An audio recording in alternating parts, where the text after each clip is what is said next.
Yes, good people. Big up to all of you. I appreciate you all finding the time to join this morning, this edition of the Blue Morning Show. I cannot thank you guys enough. Yeah, we won and we scored a goal, and probably from the unlikely individual that a lot of us probably didn't expect to score the goal, and it was a well taken goal. But that's, by the way, we'll start with the news. But not too many items to discuss in terms of Chelsea news. Beyond that, we'll get into the match preview immediately. More importantly, I do hope you're all doing well. So sit back, relax, and let's get into the show.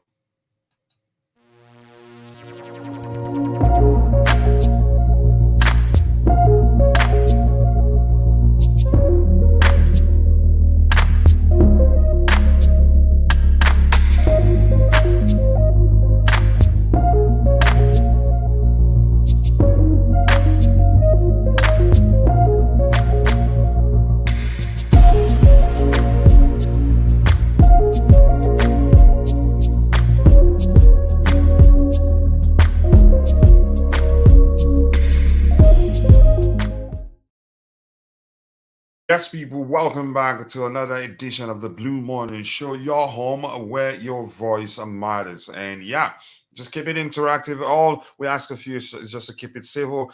Today we'll talk about Ben Chilwell's injury. Then we'll go straight into reviewing the match. We'll talk about individual performances. Chances are we're not going to talk about every player, but there are some players that stood out. Even though you can still see we're not playing as a unit yet, but the spirit, it was a spirited performance. It was a professional display. Not the best, yeah, but we'll take a win. So that's, by the way, let me see who will have in the chat already and say hello to the people there. Just give me 1 second. Um, just give me 1 second. Yeah, I'll be back with you guys.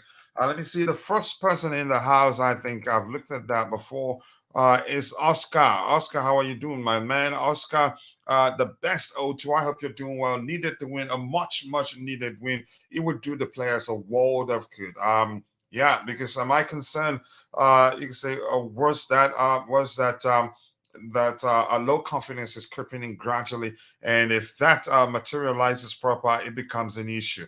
Then you will see us missing the easiest of goals. Hopefully, we keep winning. I think this will go a long way. The downside is that Jackson, who scored the goal for us, will not play the next game. And that would have been another, you could say, not a game that's going to be that difficult. But we think he has scored a goal. More importantly, it's that time of the year, says it, Jerry Z. I hope you're doing well. Raphael, welcome back. Please, let's be careful the language we use. Otherwise, a moderator will ban you. Christian Norton, good morning to you too. I hope you're doing well. Yes, let's go. And this guy that I don't like, always in the chat. Just kidding. Chelsea, meet your boy. Big up, my bro. I appreciate you finding the time to join. And I'm quite sure you're probably at work. But more importantly, if you're watching, if you haven't, go check out Chelsea Meet Your Boys YouTube channel. Be sure to subscribe and let him know I sent you. So if any day I meet him in Scotland, he's gonna be paying for a lot of six packs for me. Big up, 6 packs in terms of beer. Big up to you, Adeba Makunju. I hope you're doing well. And my assistant is in the house, Santiago Muno. Always nice to see you, brother. I hope you're doing well. Morning, everyone. Yeah, it's a good morning indeed. Yep, good morning to you, Santiago Muno. That's Nightbot saying hello to you. Let's see what else we have here. First says, okay, they're just having a conversation there. And big up to you to the Chelsea boy, 1234. Always nice to see you. Let's see. We aren't playing well, but this victory raised the morale of the players and the team. More importantly, which was why I said it wasn't the best of performances, but a win can again. With that win, will do them a world of good. So I'll take that. Sicilian defense says Sicilian defense says much needed win, but Sanchez needed to sort out his feet quickly. You could say he was just nervous. He was nervous. He was playing against his old team. Probably was trying to do too much to prove to Deservy he deserved to be starting for Brighton when he was still there. But he overdid it, in my opinion. took too much risk and could have, you could say his mistake could have led to us conceding an unnecessary goal. Brighton missed the 2 easy chances because of his errors. Yeah. But yeah, these things happen. But he survived it. And I'm happy the manager didn't take him off because he made 2 mistakes. His confidence would have, you could say, will take a hit had the manager done that. But a good thing he stayed on, showed character, and recovered from the errors. Big up to you too, Teresi. I hope you're doing well. Coach, do you care about a tiki-taka from goalkeeper, or you only care about the shot stopping? I care about both because it's both can, you could say, add to your, you could say, tactical ability, for lack of a better term. Sometimes playing out from the back can be key. Your goalkeeper, if it's a good passer of the ball, you can say you can stab your opposition, make them suffer. I don't know how else to come across effectively to get my point, so you understand my point. It works not just for the sake of it being a beautiful football. No, tactically, you can use it to your advantage if you have a good goalkeeper, a goalkeeper that's good on the ball. Keith, Rafael, this is a second warning. Keep your personal agendas to yourself. Any personal attacks, please don't attack each other personally. Just you can say present your opinion. And keep it as civil as possible. Let's see what else we have here. How are you? Okay, just saying hello to you, Jerry. There, I'm sure you can see it. Let's see what else do we have here. Nothing else to talk about except we'll go straight to the news, and then after that we'll start discussing the events we witnessed during the game. I think it was a professional display. It was a spirited display. It wasn't the best of performances, but we showed we can actually you can say hold our grounds against the biggest teams, because Brighton, they're playing as a unit. They've been together for a while. I get it. They made a few big name changes, but we don't care. Palmer had a great game. Future looks great. For me, I think he should be starting now. I had him in my predicted starting 11, and again, I've always argued he should be starting. Enzo should start in the deeper position and still apply himself very well there, while Palmer starts in the 10 role right now. Honestly, and right now, even though I like what's his name, I like Connie Chukwuemeka, but right now it looks like Chukwuemeka is more suitable for the you can say the 8th position, while Palmer is more of a 10 than he is. But both are good players, and I'm glad we have them both within our ranks. So I'm happy that he's here. Let's see Francis Winter finally a win. Now let's win the cup. The cup of the Chelsea. Yeah, I think we can. I think by the time we get to that stage, you can say, yeah, I think we can win it. We have the team that's capable of winning, and I think we have enough time to gel properly before it gets to us playing against the big boys proper. And yeah, the next one, I think it's a winnable game, except if we take it for granted and then lose it. Let's see anything else here. Let's start with the first item here. This is frustrating. It looks like we just have to say it. Ben Chilwell is injury prone, unfortunately. As much as I don't want to say that, this report here says Chelsea are now expected to be without 11 players for their trip to Fulham on Monday. With Nicolas Jackson, his own is just he's suspended. Malo Gusto suspended. Reece James is not expected back from his hamstring injury until after the international break. That's nothing new there. I thought I had the one for Ben Chilwell open. Not that one. But that's, by the way, Ben Chilwell probably will be out for a while, because we were told his issue is with his hamstring injury. So that's a concern for me. But let's hear you, Jerry Z, if you're there. Big up, and I appreciate you finding the time to join. You're a regular now. So you're going up the ranks, my friend. So how are you doing? First of all, if you're there, Jerry. Good morning, Coach. Good morning to you too, brother. How are you doing? I'm doing great. Today is very calm, relaxed. There's no depression. There's no anxiety. Mm-hmm. Very good day for a change, right? Very relaxing. The mood is uplifting, and the nerves are very cool.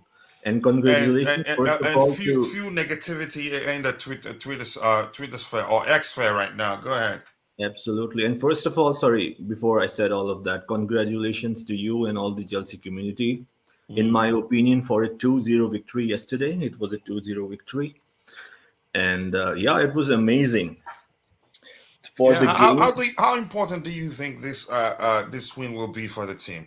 I've been talking about this game, not just yesterday, before that as well. This was like, I mean, this could prove to be a turning point. This was very, very important, right? Because of course we only won one game out of six, right? So it made this game even more important. We are not in Europe. If we'll have been eliminated yesterday, so we would be only left with the league and FA Cup, and of course we won't be winning the league, right? So it was Mhm. important, and important for the confidence, important for the momentum, important for some belief. Even I myself, who has been, everyone know in this community has been backing the team, backing the manager.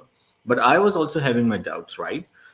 When we were having the fan show, when we were talking and I was having a discussion on the show with Roger, you could remember, I was also starting to have my doubts. So in my analysis, I told you and I told the people again and again, more than the ability, more than the training, more than the skills, I thought, or I what I analyzed, the way I saw the games, I thought it's a issue of confidence. It's an issue of low confidence, low momentum, and the pressure, because the squad is so young, it's so new. So yesterday, okay, some people would say it's not a good performance. Again, in which perspective, or in what we are, in which context we are saying it's not a good performance? Say, I am always saying that, before the game, not just over here, but the whole Chelsea community. Most Mhm. of us was not even considering it's possible to win, let alone, sorry, to win. We were thinking, most of the people were predicting a complete whitewash or Brighton play us out of the park. So, when we were talking privately, I said we played well. I played very well, because where we were or where we are, this is a very good performance, especially the second half, right? Second half, we dominated the game. We were much better. And when Nicolas Jackson scored the goal, right, you can see it was all about the confidence. I, for one, who really felt we saw the preseason Nicolas Jackson, the way he was running, the way he was connecting with the players, the way he was trying. So, Why do you think that was? Was it Cole Palmer made a difference because of the way he plays? He applied definitely, himself. definitely. I was about to come to that. I was just Mhm. saying that when we scored the goal, we can see the whole team, the way we were passing, the way we were moving forward. It was a different ball game. It was definitely a different environment. So it made me. I'm not going uh, to be extremely positive that now we'll dominate and win games every Mhm. game. But I Mhm. see, when we were talking about data and many people were thinking we are going crazy, it is reflecting that, right? When I say Mhm. it's a fine line. It's a thing where we can easily could have won most of the games that we lost, or converted those draws into wins. And I can only see us improving, right? With the injuries we have and the players coming back, and the Chilwell issue is another setback. I don't know what's going on with the injury. So yeah, now coming back to Cole Palmer, definitely. I always liked him. When I saw him at City, I see he's very composed, very, very composed, very mature.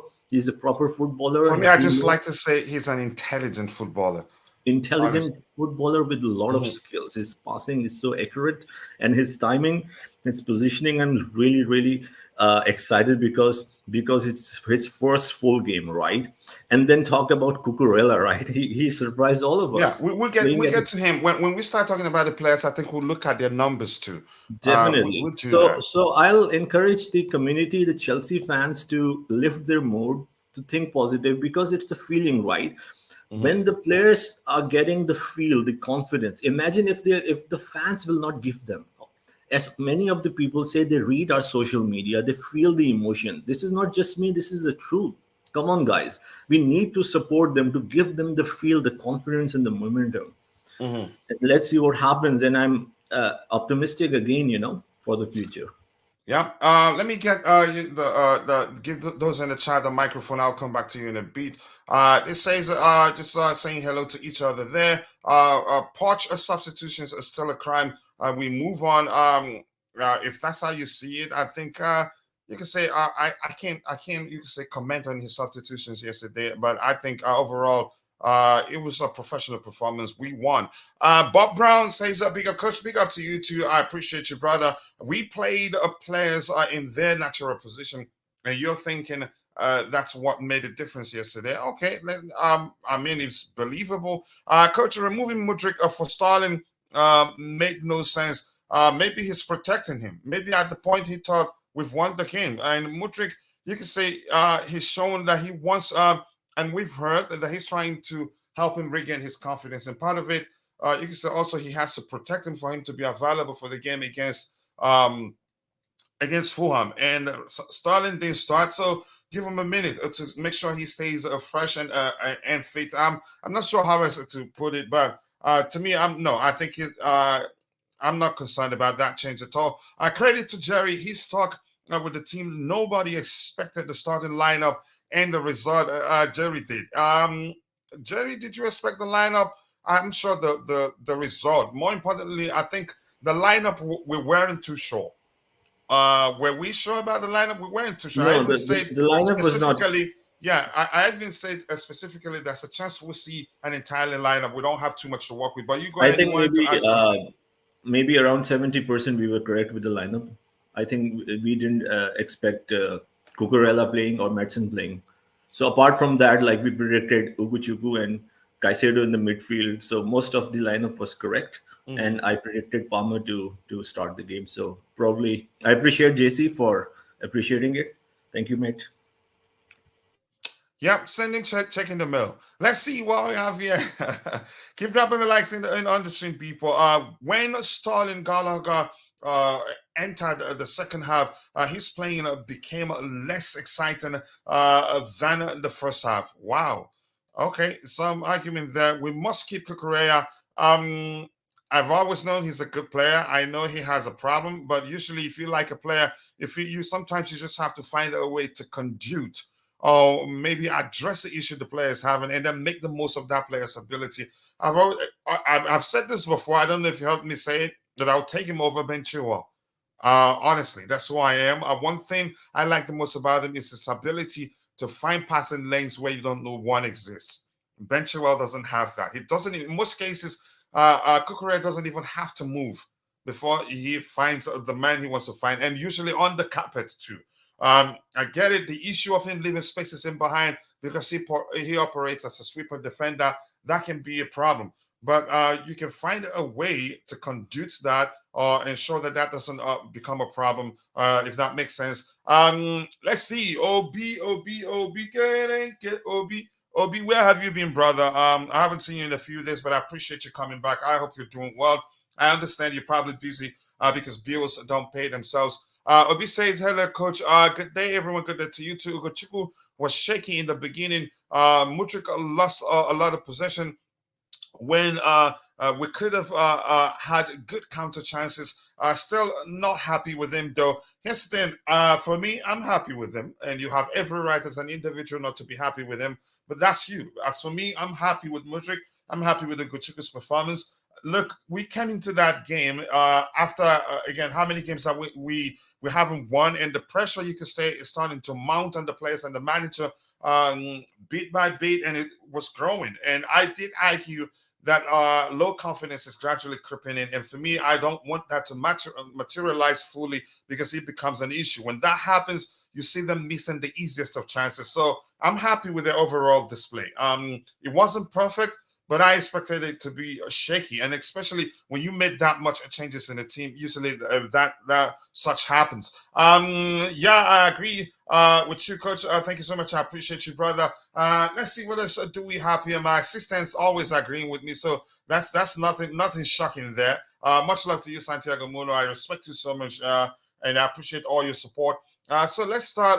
Let's talk about it now. Let's start by talking about Cucurella. Let's look at his numbers here. And I did ask you something. It doesn't look like you've responded to that. Ben Chilwell has become a problem right now. He's become more of a liability. Stays in the team, earns his salary, comes back, plays a game or two, and boom, gets injured. I want to hear you, Jerry. What do you make of that? And if you're in the chat, let's hear you. What do you think about Ben Chilwell getting injured again? Jerry, you there? Yes, sir, I'm here. Yeah, So what did and like you I said, he's become more of a liability. But let's hear you.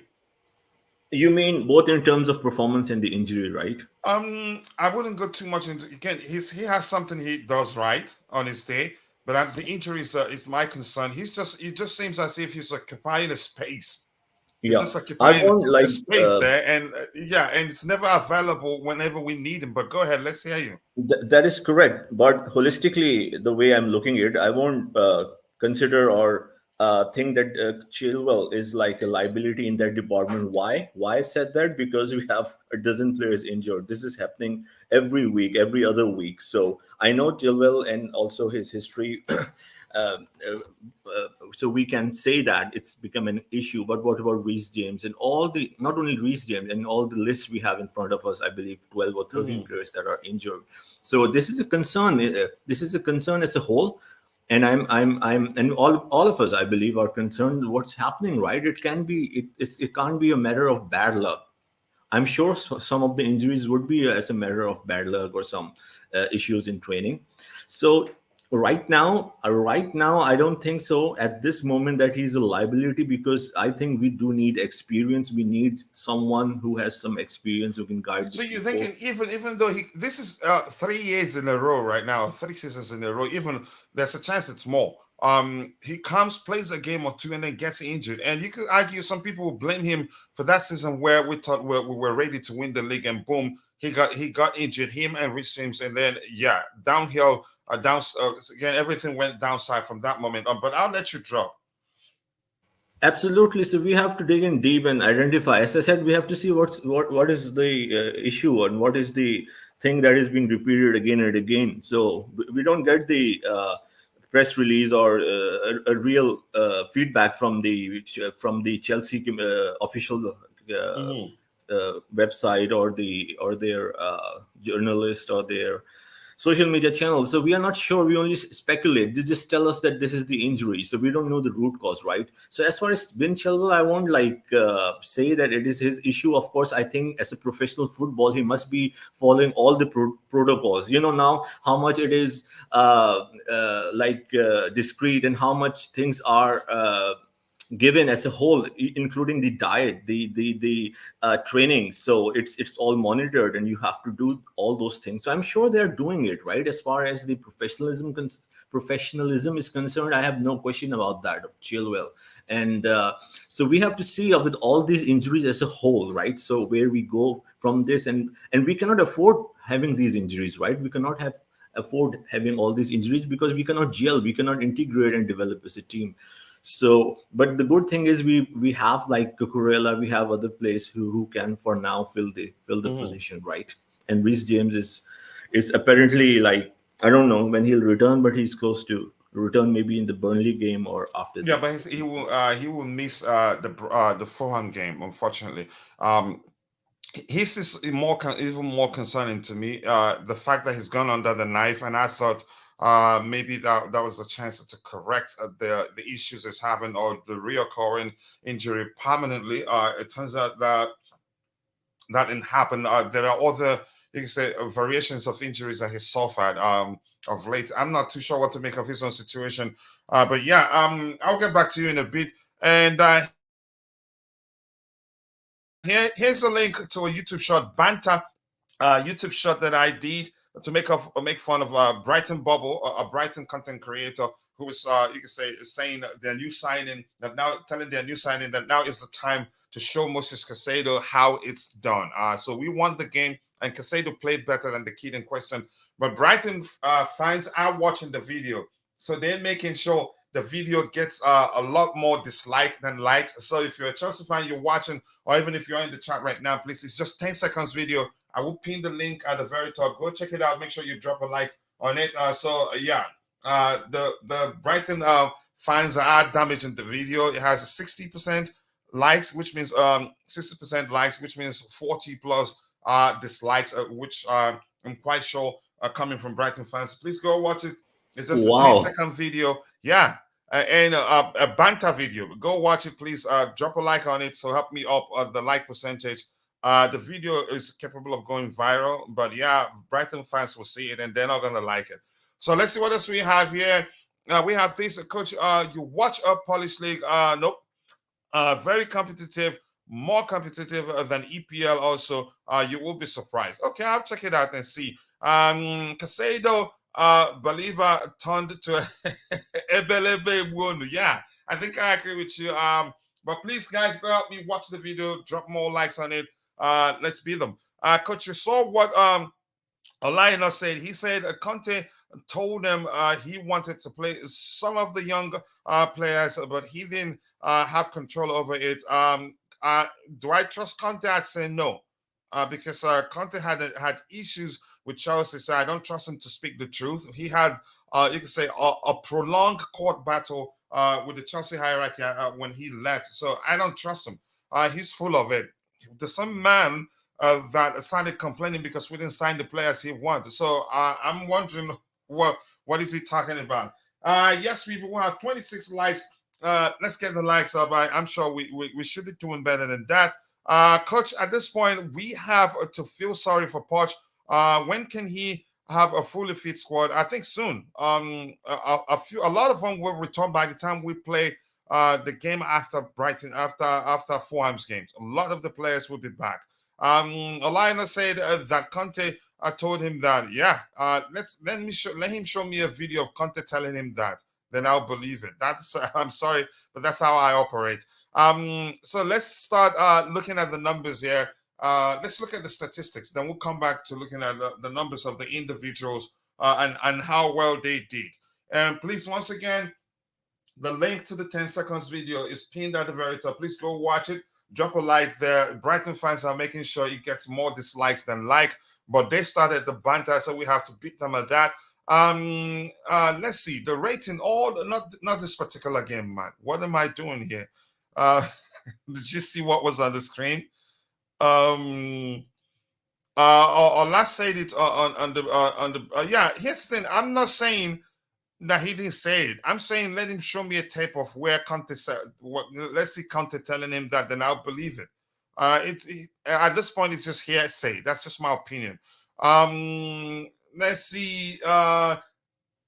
Let's start by looking at the numbers here. The statistics here. Jerry, are you ready? We're coming to your bread and butter right now. So they had more possession than us.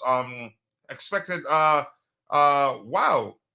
Expected goals actually is 1.17, 0.81 for them. A total shots, 13 shots from them, 9 shots from us. Big chances, 2 chances for us, and a single for them. Big chances missed. We missed 1. They missed 1. Fouls committed 16. Yeah, they were pretty. For them, it looked as if it was war. They committed more fouls committed 16-6. Wow, that's 10 more than us. Offsides 5-2. 5 of us, 2 for theirs. Corners, they had more corners, 8-3 of us. Yeah, let's see what else do we need to see here. Okay, expand the statistics. Okay, total shots 13, shots off target 7. They were awful. We had just 1 shot off target. That's some improvement there. Are you there? Let's hear you, Jerry. What do you make of it? Yes, sir, I'm here. It's a very inspiring and very positive stat, and it also reflects how the game played. So the most important thing what I'm looking, and which is giving me a lot of confidence and hope moving forward, is the defense right now. Although, like in the first half, people can argue we could have laid 2 or maybe even 3 goals, but 2 of them were because of Robert Sanchez's horrible distribution and passing, right? The mistakes that he made individually. So if you see like Brighton, how many games, if you see from the past, that they haven't scored? We kept a clean sheet, right? Some may argue, some people say we didn't play well. I have to reiterate this and try to make people understand. When we lost the games in the Premier League, we are talking about data and we are saying how many chances we missed. And now we won. I'm not talking about this community in general as a whole. Some people are bringing the performance was not at the optimal level. The thing is, the Brighton didn't score a single goal, right? So why in the better chances they had was as a result of you can say primary school mistakes, but it doesn't matter. Definitely. So we kept a clean sheet. This is a huge achievement at this stage. When we are rebuilding, when we have low confidence, we kept a clean sheet against a team which I don't remember how many times they haven't scored a goal. because when they win, it's like 4-3, 3-2, 5-1, 3-2, 4-3. So we haven't considered a goal, and it also reflects the defense in the last 6 games in the Premier League, and all the games that we leaked were individual errors, positional aspects. So that's why I'm focusing and talking about the defense, because we always go and talk about the offense, the stats, and the goals, because we are always missing the goals. So this is a huge point. This is giving me a lot of confidence that we can only further improve with the players returning, players playing together more and more. And this is a huge area which is showing signs of positivity and progression. And of course, we can always work on the individual training and the goalkeeper and the distribution and all this stuff. But looking at the stats for the offense, you can see we shots on target were 4. So Brighton, only 2 shots were on target. This is an important stat. So even though some people are questioning and saying that Brighton looked as a whole on the field at instances to be more dangerous, but you see only 2 shots on target. And for all of the people, they can go and check Brighton's shots on target in the Premier League games over a long period of time. It's much the number is much higher than that. That is why I say that the performance is really good, and given where we are, this is giving me a lot of confidence, right? So yeah, I'm very satisfied, and I really hope we can keep the momentum from here on. I hope we'll keep the momentum. The win, more importantly, would do the players a world of good. We're not saying we're the best in the league right now, but it was a professional performance. It wasn't the best of performance, but it was a professional performance, a spirited performance from the players. Let's see what else we have here. I'm not saying I believe I know. I'm not sure, but just letting you know. Yeah, we're having a conversation. That's why we're here. Hello to you too, Kim. So big up, congratulations to CFC players for showing up. They showed up. More importantly, they wanted to win the game. It wasn't like I said. You can see. I have to say, Kukurea also. Yeah. He's a player I've always liked, and I've always said I'd pick him over Ben Chilwell for reasons I've explained 1,000 times. So this is a small screen. Watch them lose this weekend. Here's the thing. I like you to say that, because every time you say that, we end up winning. Every time you think we're not going to win again, we end up winning. Yeah, I don't think, if anything, the worst result you can say we'll get from that from the Fulham game will be a draw. I don't think we're losing that game. This win will go a long way for us. Unfortunately for us, Jackson will not play. I would have loved him after scoring a goal to play against Fulham. But that's by the way, and you are entitled to your opinion, Kim So. But nice to see you. More importantly, I hope school is going well. Coach Poch is scared to play without a Silva. That's why he plays 3 at the back. Disasi is no leader, and he's not intelligent. I don't know. How did you come to that conclusion? But you're entitled to your opinion anyway. Let me go to Bobby. Jerry Z, we'll still come back to the numbers, but Bobby, let's hear you. Big up to you. Seeing you here makes me happy. It shows you're recovering well. Always nice to see you. More importantly, your observations from the game. But if you want to talk about the numbers too, fine. But I know you're usually not into stats and all that. But you go ahead. Let's hear you. And I want to hear from you, especially how important is this win for the team. That's why I'm happy. I'm not saying because we picked them 1-0 that were the best team in the league, but the win, it's a much needed win. But let's hear you, Bobby. Yeah, big up, guys. Big up to you, brother. Much love. Yeah, I mean, this was a good win. It was a significant win. And of course, it's a very important win. We're not getting overexcited, and, we're not getting, carried away over. But this wasn't a minor performance. And what it showed is that the improvement is we're very capable of making it happen. I liked Cole Palmer's interview post-match when he highlighted this. He said, look, everything is new. We're all new. We're all young. He said he's not making the excuse, but it's going to take time. And this was in response to somebody saying, does he feel that he's beginning to build up some sort of chemistry with Jackson? And yes, of course he is, with the through pass and everything, but all that rhythm is going to take time. Performances, A lot of them haven't had pre-seasons. A lot of them are just coming back from injury. I'm encouraged, and I think Chelsea fans should be encouraged by the performance. And because they are hurt by some of the losses, the less of the attacks on the team and the owners and the coach and all that sort of childish stuff, the better. We should take this as a very big positive and move on to the next game.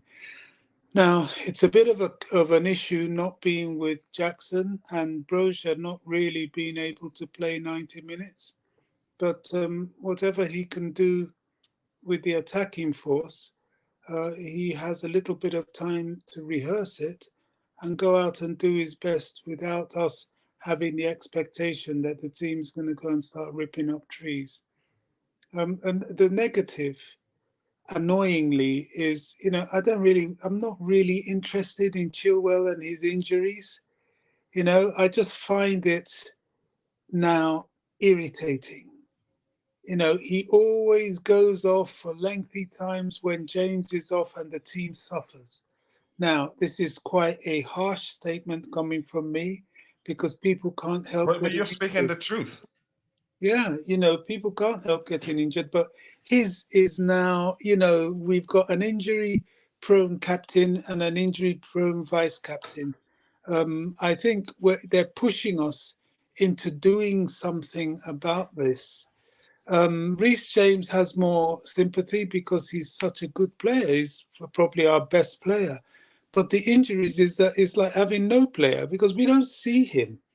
It's all very well insulting the referee and getting an FA charge, which is totally unnecessary and might make him miss even more games. Mm-hmm. So I just find it, I just think, the club needs a break from all this. We've got Christopher Nkunku, who is our sort of recognised, or to be our recognised goal scorer, and we're not going to see him for more than half the season. We're not seeing him till next year on the pitch. It's just no longer an acceptable situation. These injuries have got to stop. Yeah, it has to. Palmer and Matson are key to us improving. Those two guys are very intelligent players. I have to say credit to Matson also in the 10 role. I think I'm going to look at it again to be sure.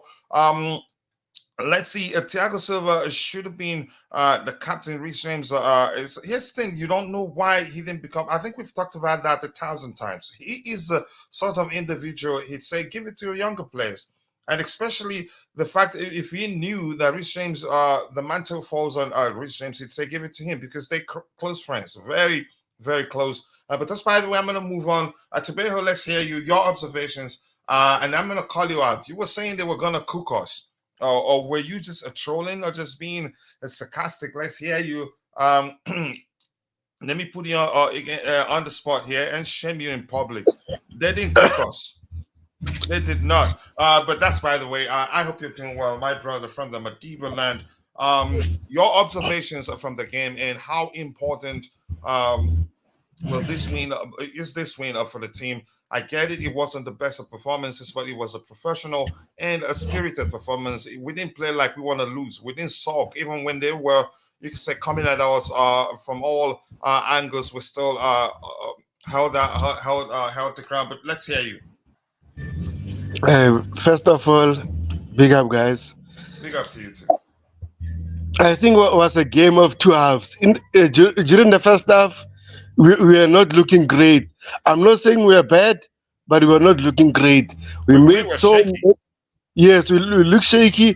We made some silly mistakes, especially Robert Sanchez. I don't know what happened to him because previous games he was playing very well, but overall, what Pochettino said during the halftime really worked. And then hopefully you can tell the players the same thing over and over again when we start games because it works. Second half, we look lively. We know what we were doing. And that goal gave us confidence. After that goal, you can see everyone was playing, was fighting. Even Marco Corella was at the best right back. Best left back, but played as a right back. Oh my gosh! I couldn't believe it. But overall, is a good start. Hopefully, you can pick or build from this game and a win against Fulham. Then Conor Palmer. Oh my God, that kid. Oh man. Oh, he deserves to start against Fulham. I don't care what Paul says. Conor Palmer should start against Fulham. And I'm glad that we kept clean sheet against this heavy ball. I'm so glad, man. I'm happy. Hopefully, Chelsea fans can be happy because winning is not our thing at the moment. It's not our thing at the moment. We are lucky always. And big up Puccino said, "You are a magic." I don't want to see him. Yes, then. Magic, you know. He's magic, you know. Yes, then. Luck is part of the game. Luck is part of football because you can be as good as you can say the best team that you say known to have ever played the game. Without luck on your side, you can hit the woodwork 10 times in the game and not score. Luck is part of it, but you have to also be good enough. I think, yeah. The officials were awful last night. Like man, even though Leslie Ukuchukwu was lucky to survive that game, but Jackson's goal, man, how's that an offside? Another thing, Brocha was on our half, but it was called offside. I couldn't believe it. So I think the FA should do better. Yeah, I think that you can say emphasizes you can say the call for VAR to be used all levels of the competition. It doesn't matter. Let's see. Bobby, this is Akim. So his way of saying hello to you every time he's in the chat. He says, daily reminder, Bobby is the greatest of all time. Much love to you. You're so loved here. I know you know that. Big up Kachila and the chat. Big up to you too, Chelsea, all the way. Let's come to Mr. Roger Pop. Roger Dodger. You're there. I just called you the name that Mitch McConnell calls you. But Roger, coming to you, brother, I hope you're doing well. More importantly, let's hear your observation and how your observations are from the game and how important do you think this win is for the team. Let's hear you. Hola, gentlemen. Aroha. I'm sorry, I was coughing. Why did I make that mistake of not saying it before you? But go ahead, Roger. How is everyone? Okay. Yeah, we're good. I can't complain. Everybody's good. You can say, even though we know that wasn't the best of performances, we won. We scored a goal, and the goal coming from the guy who's missed the most. So we're in the mood to talk. Let's hear you. Yeah, there was some, shall we say, low lights and definitely some highlights. There were some players that I thought really stood out. I would say Palmer and Cucurella specifically. I would say Sanchez was a little bit disconcerting. I was worried. And you can tell in the second half, on a couple of occasions, he had, I think, Cucurella to his right to pass to, or the right centre-back, but he booted it long. Excuse me, I apologise. No, so you okay? Yeah. So okay. So obviously, the direction was negate any errors, just kick it long, and that's why we seemingly lost possession quite often, which is understandable because his confidence was very low. He was shaky on distribution. That was appalling. But this is what you get, you know. He's usually quite steady. He's usually above average. Excuse me, on distribution. But last night he was putrid. But he did redeem himself on a couple of occasions. He made some outstanding saves, which was at least we didn't concede a goal. And what do you think? What do you think led to him having a shaky start to the game? He's never been outstanding in his distribution. He's been above average throughout his career, but maybe it was playing his old team. Maybe psychologically, I have no idea. Yeah. Go ahead. I don't want to do a I have no idea. But his distribution wasn't just off by a yard or two. I mean, he was woefully off, kicking it so long or in between 10, 20 yards in between players. I have no idea about his mindset. No comment. Might have been a case of him trying to show Deservy that he's capable of doing what you could say he told the public that he couldn't do, because the rumors were at the time that his ball playing ability was the reason why he was dropped to the bench, and he was just trying, you could say, unnecessary risk, like that giveaway that was chipped, and we were lucky went over the goalpost. That would have been the end of it, because we would have. We say trying looking for if we come out looking for an equalizer, they could have scored more, honestly. But that's why. Go ahead, Roger, if you're still speaking. That could have very easily been a turning point. Sorry, sir. I'll say we can see why he was criticised for his distribution. Yeah, he was. Well, but he hasn't been that bad prior to this game, so let's hope it's an anomaly, Bobby. But had we conceded, had he chipped Sanchez successfully, that would have been quite hard to come back from. You know, goals change games. The other thing I have to say is the refereeing. I have to concur. It was, wow. It was, listen, we're very fortuitous not to go down to 10 men. That's a fact. Had there been VAR, we would have been down to 10 men.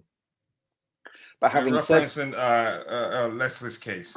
Yes, sir. I mean, there needs to be more discipline instilled into leaving your feet. You know, it was not listen, especially if you're on a yellow, you don't make a challenge like that. You just don't. That was careless. And how old is he again? Yeah, no, of course, he's a fetus. There's no doubt about it. But that's I'm just kidding. No, I just want us to bring to also reference that fact so people know. Yeah, but it doesn't matter though. You know, it can't go both ways. You can't say, well, if he's good enough to play, age is immaterial. Well, guess what? If he's good enough to play, he should know not to make rash challenges, especially when on a yellow. You know, that could have been a straight red either way. So, that was. And hopefully, anyway, the manager looks like that. Yeah, go ahead. Go ahead.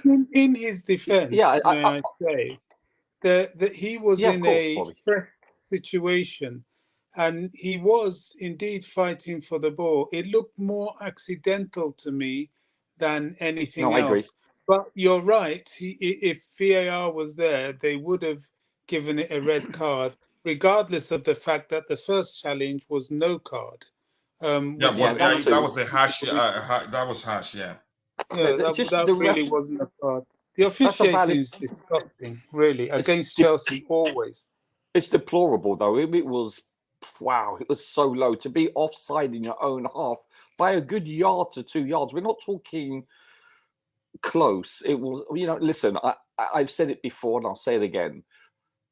Being a linesman, being a referee isn't easy. It just isn't. But these were quite obvious errors that they made. So, and in their defense, you know, it's not an easy job. But having said that, it was poor. But the good thing is I was very pleased with Maatsen and Palmer. The other person that I was not pleased with was, well, surprise, surprise. When my cousin came on, what did he do? What? Seriously, please tell me. Please tell me what positive attribute did he give to the game? He did nothing. He was invisible. I was shocked. Now, I have no problem Mudryk coming off because of man management and so forth. That's and I think that was the reason why he was taken off. I have no problem with that. But Sterling, you must admit, what did he do in the whole game? The other thing I have to say is Mudryk. We're seeing how raw Mudryk is. He is pretty raw. When you have a look at the first couple of minutes, this is what I noticed throughout all his compilations. And this was when he was stationary for the most part. His passing is either woefully overhit or pathetically underhit time and time again.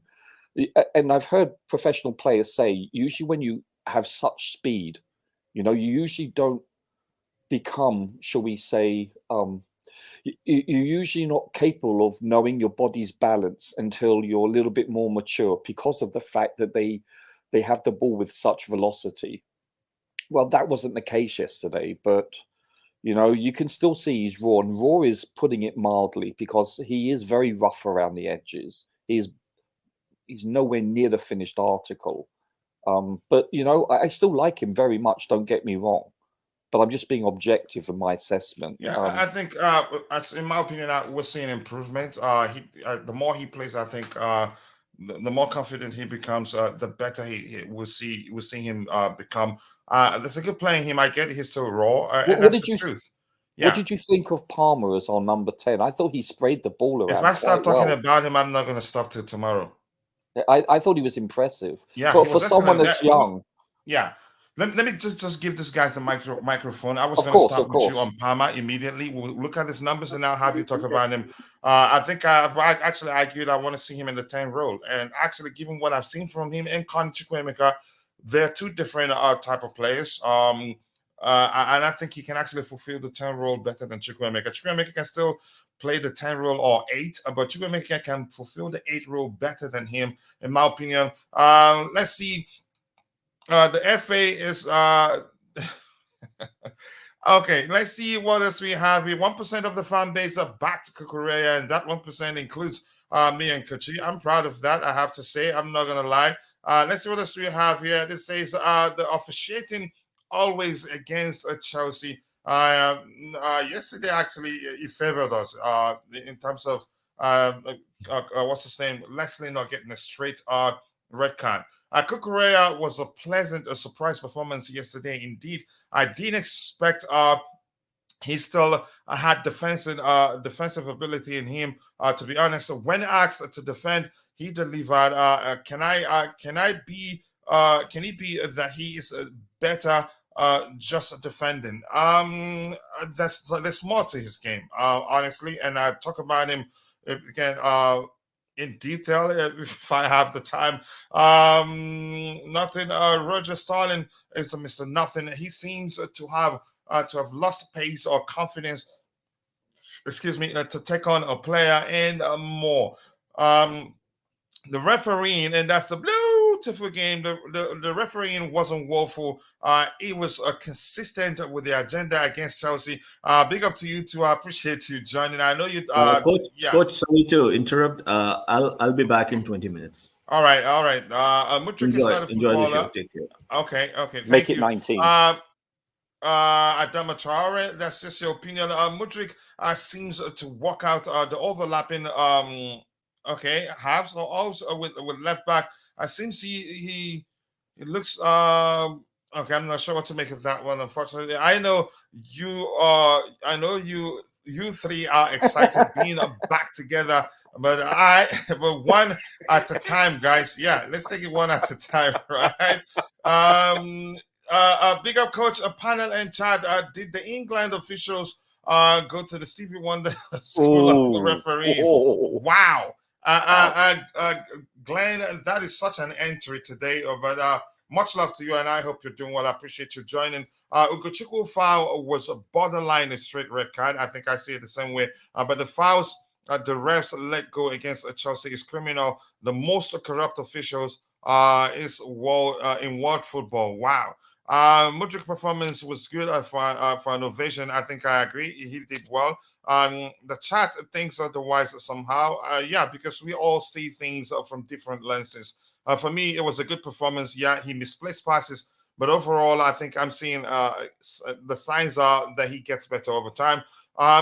Let's see what else we have here. We are playing with a three-man midfield of Coach Bobby and Roger today.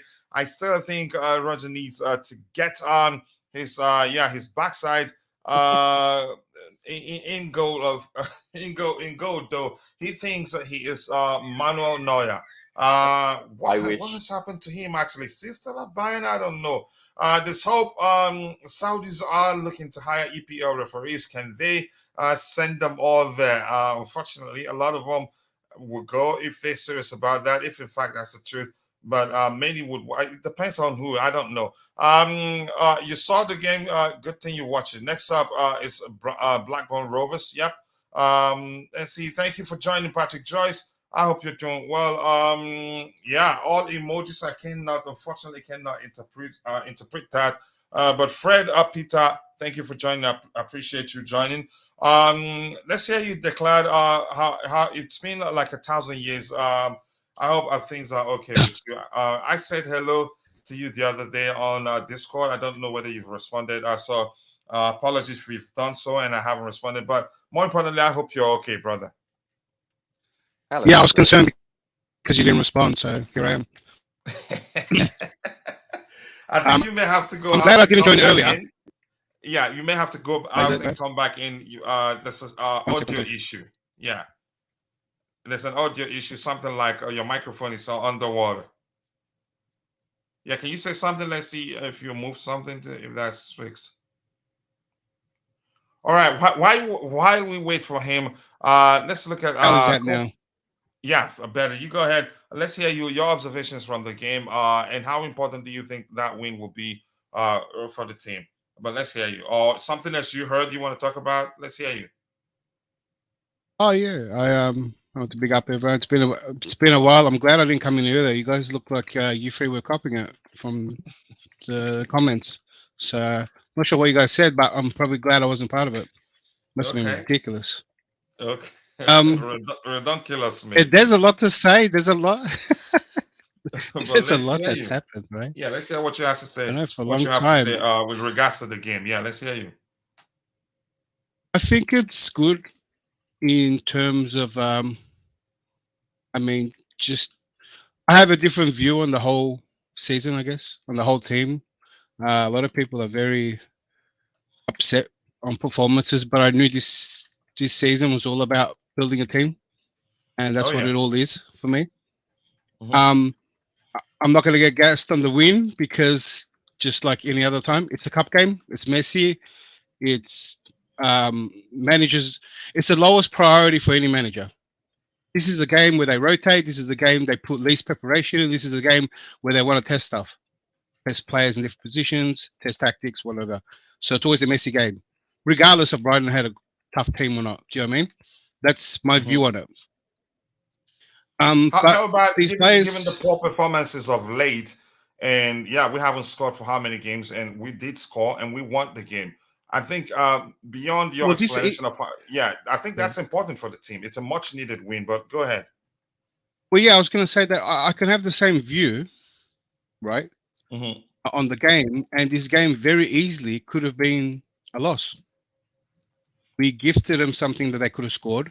The ref was, I don't know why there's no VAR. It's kind of ridiculous, but this game score-wise could have went the other way, right? With the same performance, with the same everything that we're praising now, a lot of opinions could have changed just because of the scoreline. Exactly. I mean, this scoreline very easily could have been. They could have scored and equalized and beat us in penalties. And, you know, penalties is kind of like a flip of a coin toss as well. And it could, and everything that everyone praising now, it still would have been there. I mean, so that's what I looked at. And even if we lost this game, all those positives would have still stayed with me. But also all those negatives are still there too. And I kind of expecting that. They're not gone away. I'm expecting that in the game, in the league game, which are more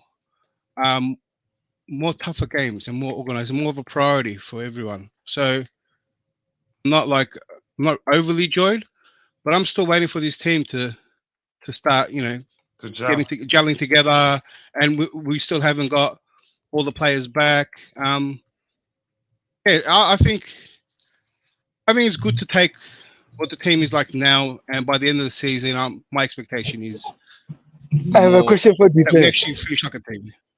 Hey, honest. Yeah, let's.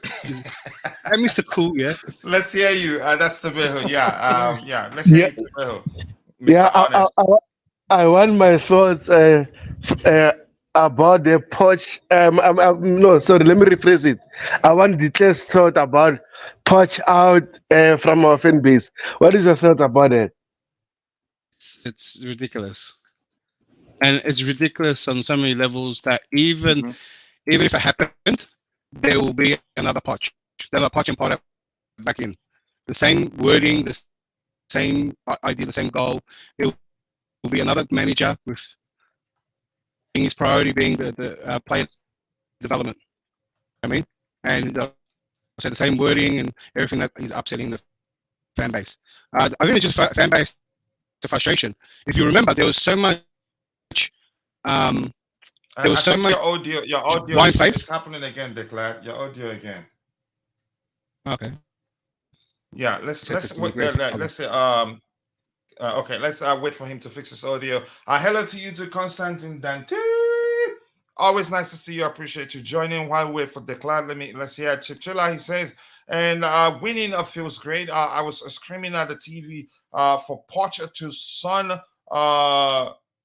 son Jackson when he scored. Okay, let's see. Big up to all of you people just saying hello to each other. Let's see if Declan will fix his audio and come back. Happy Constantine. Let's see, finally a win. I'm sorry, the game wasn't a low priority for us. This could be our way of getting into Europe next season. Yeah, so that's important too. And also, I think the win will do the players a world of good, and the team overall. Yes, finally, no Sterling, Gallagher, Silva, and a proper 10 helps. Who played the 10 role yesterday? Declan shows up when we win only. Let's see how he's responding to that when he comes back. True, the result could easily have been different. I think we all agree to that. But we didn't play bad, and we were playing a good team.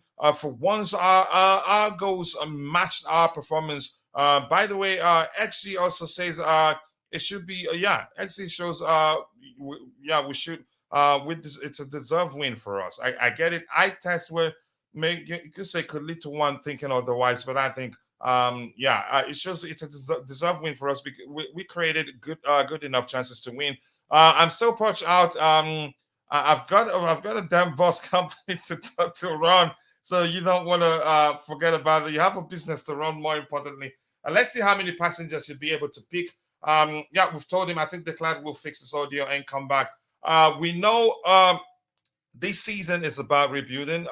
If anybody is thinking otherwise, would be playing at the same level as Man City, Liverpool, Newcastle, even Newcastle United, even Aston Villa, actually, in terms of playing as a unit, then you're not being truthful to yourself. How can it really be with the volume of injuries we have?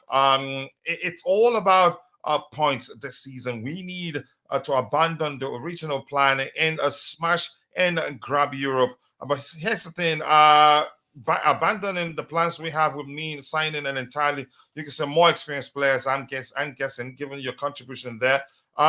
Jackson always scores when Matson plays on the right side. I think that you could argue that, and you'd be correct.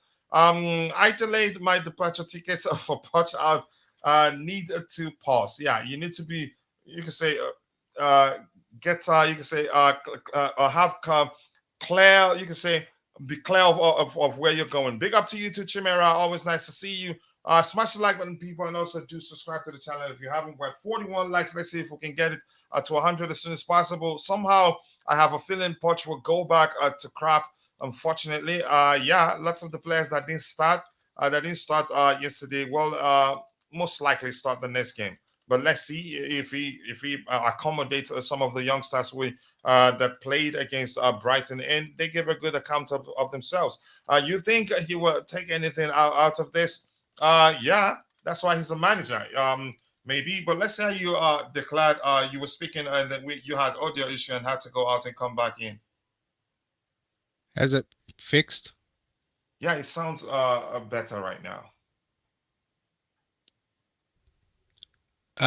Go ahead. We're waiting for you. Yeah, go ahead. Yeah, I'm gonna admit I don't remember what I was saying. I think somebody asked you a question about Poch out. That's you were saying that if we let him go, we get another Poch. Thanks for that. Yeah, but basically,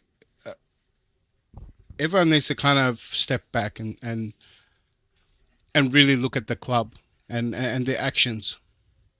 You know, every action is for player development. Mm-hmm. If we spent $1 billion buying ready-made players, then then the actions speak that we want to get back in Europe and we want to start challenging. That's what the action would say. But the whole action and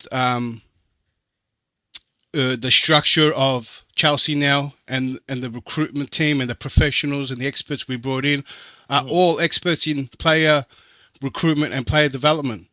We're buying out the clubs so we could do that on a bigger scale. Everything they haven't said what their goal is and what their plan is, but every action speaks that. So Poch came in over some other managers that people wanted, right? Because those other managers had more trophies on their resume. But what Poch had was what he did with young players at Southampton and Tottenham, and nothing to do really at PSG. So that's why he looked more appealing, because that was the goal. They want to build a team. They stuffed up. They pushed the reset button. That's why so many players were happy to leave. Have you ever seen players so happy to leave? That clear out was amazing. Everyone called it 10 out of 10. The reason it's 10 out of 10 is because in the past it was so hard, because if you stayed at Chelsea, you could get a trophy for not doing anything. Do you know what I mean? Or you could fight for your position. Or a new manager will come in and you can win your spot back, right? It was so hard to get rid of players that people didn't want or the club didn't want. But in one season, everyone was happy to leave here. They told them that this is what's happening. And we weren't going to be challenging for anything. And we were going to prioritize player development. Silva's gone. Sterling's only staying for the money. He'll be gone. These players know what lies ahead. So there is everything speaks that we're trying to build a core of a team, and before we have higher expectations. So I think Poch can develop these players because he's done it before. And that's why if you get rid of a Poch, you're going to get someone else that's similar, and you're going to be unhappy if people don't understand what is actually happening. And I must add a point. You end up compounding the problem because whoever comes in starts afresh. Yeah, I wanted to add quickly because people have an expectation that we can do both. We can compete and do both. And you probably can when it clicks. But when you buy this many players, change this much players, and mind you, these players weren't bought with the interest of a style of play. You know what I mean? Yeah. Your audio goes again, Declared. This is ridiculous.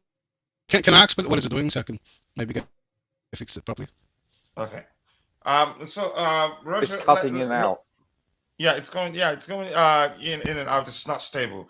Let's see what else we have here. How about now? Is it just cutting out? That's happening. All you? Yeah, it's still happening. No, not just cutting out. It's sounding like your microphone is underwater. Okay. Yeah. So you just call me Aquaman? Under the sea. I'll be right. Okay. Pochettino is not the problem. The players have a long way to go in their development. They are learning about themselves and how to be more effective as a unit. Keep the faith. I think I agree with this. This I have to say is, you said the delicious comment of the day. Let's say you, Roger, can you talk about this before?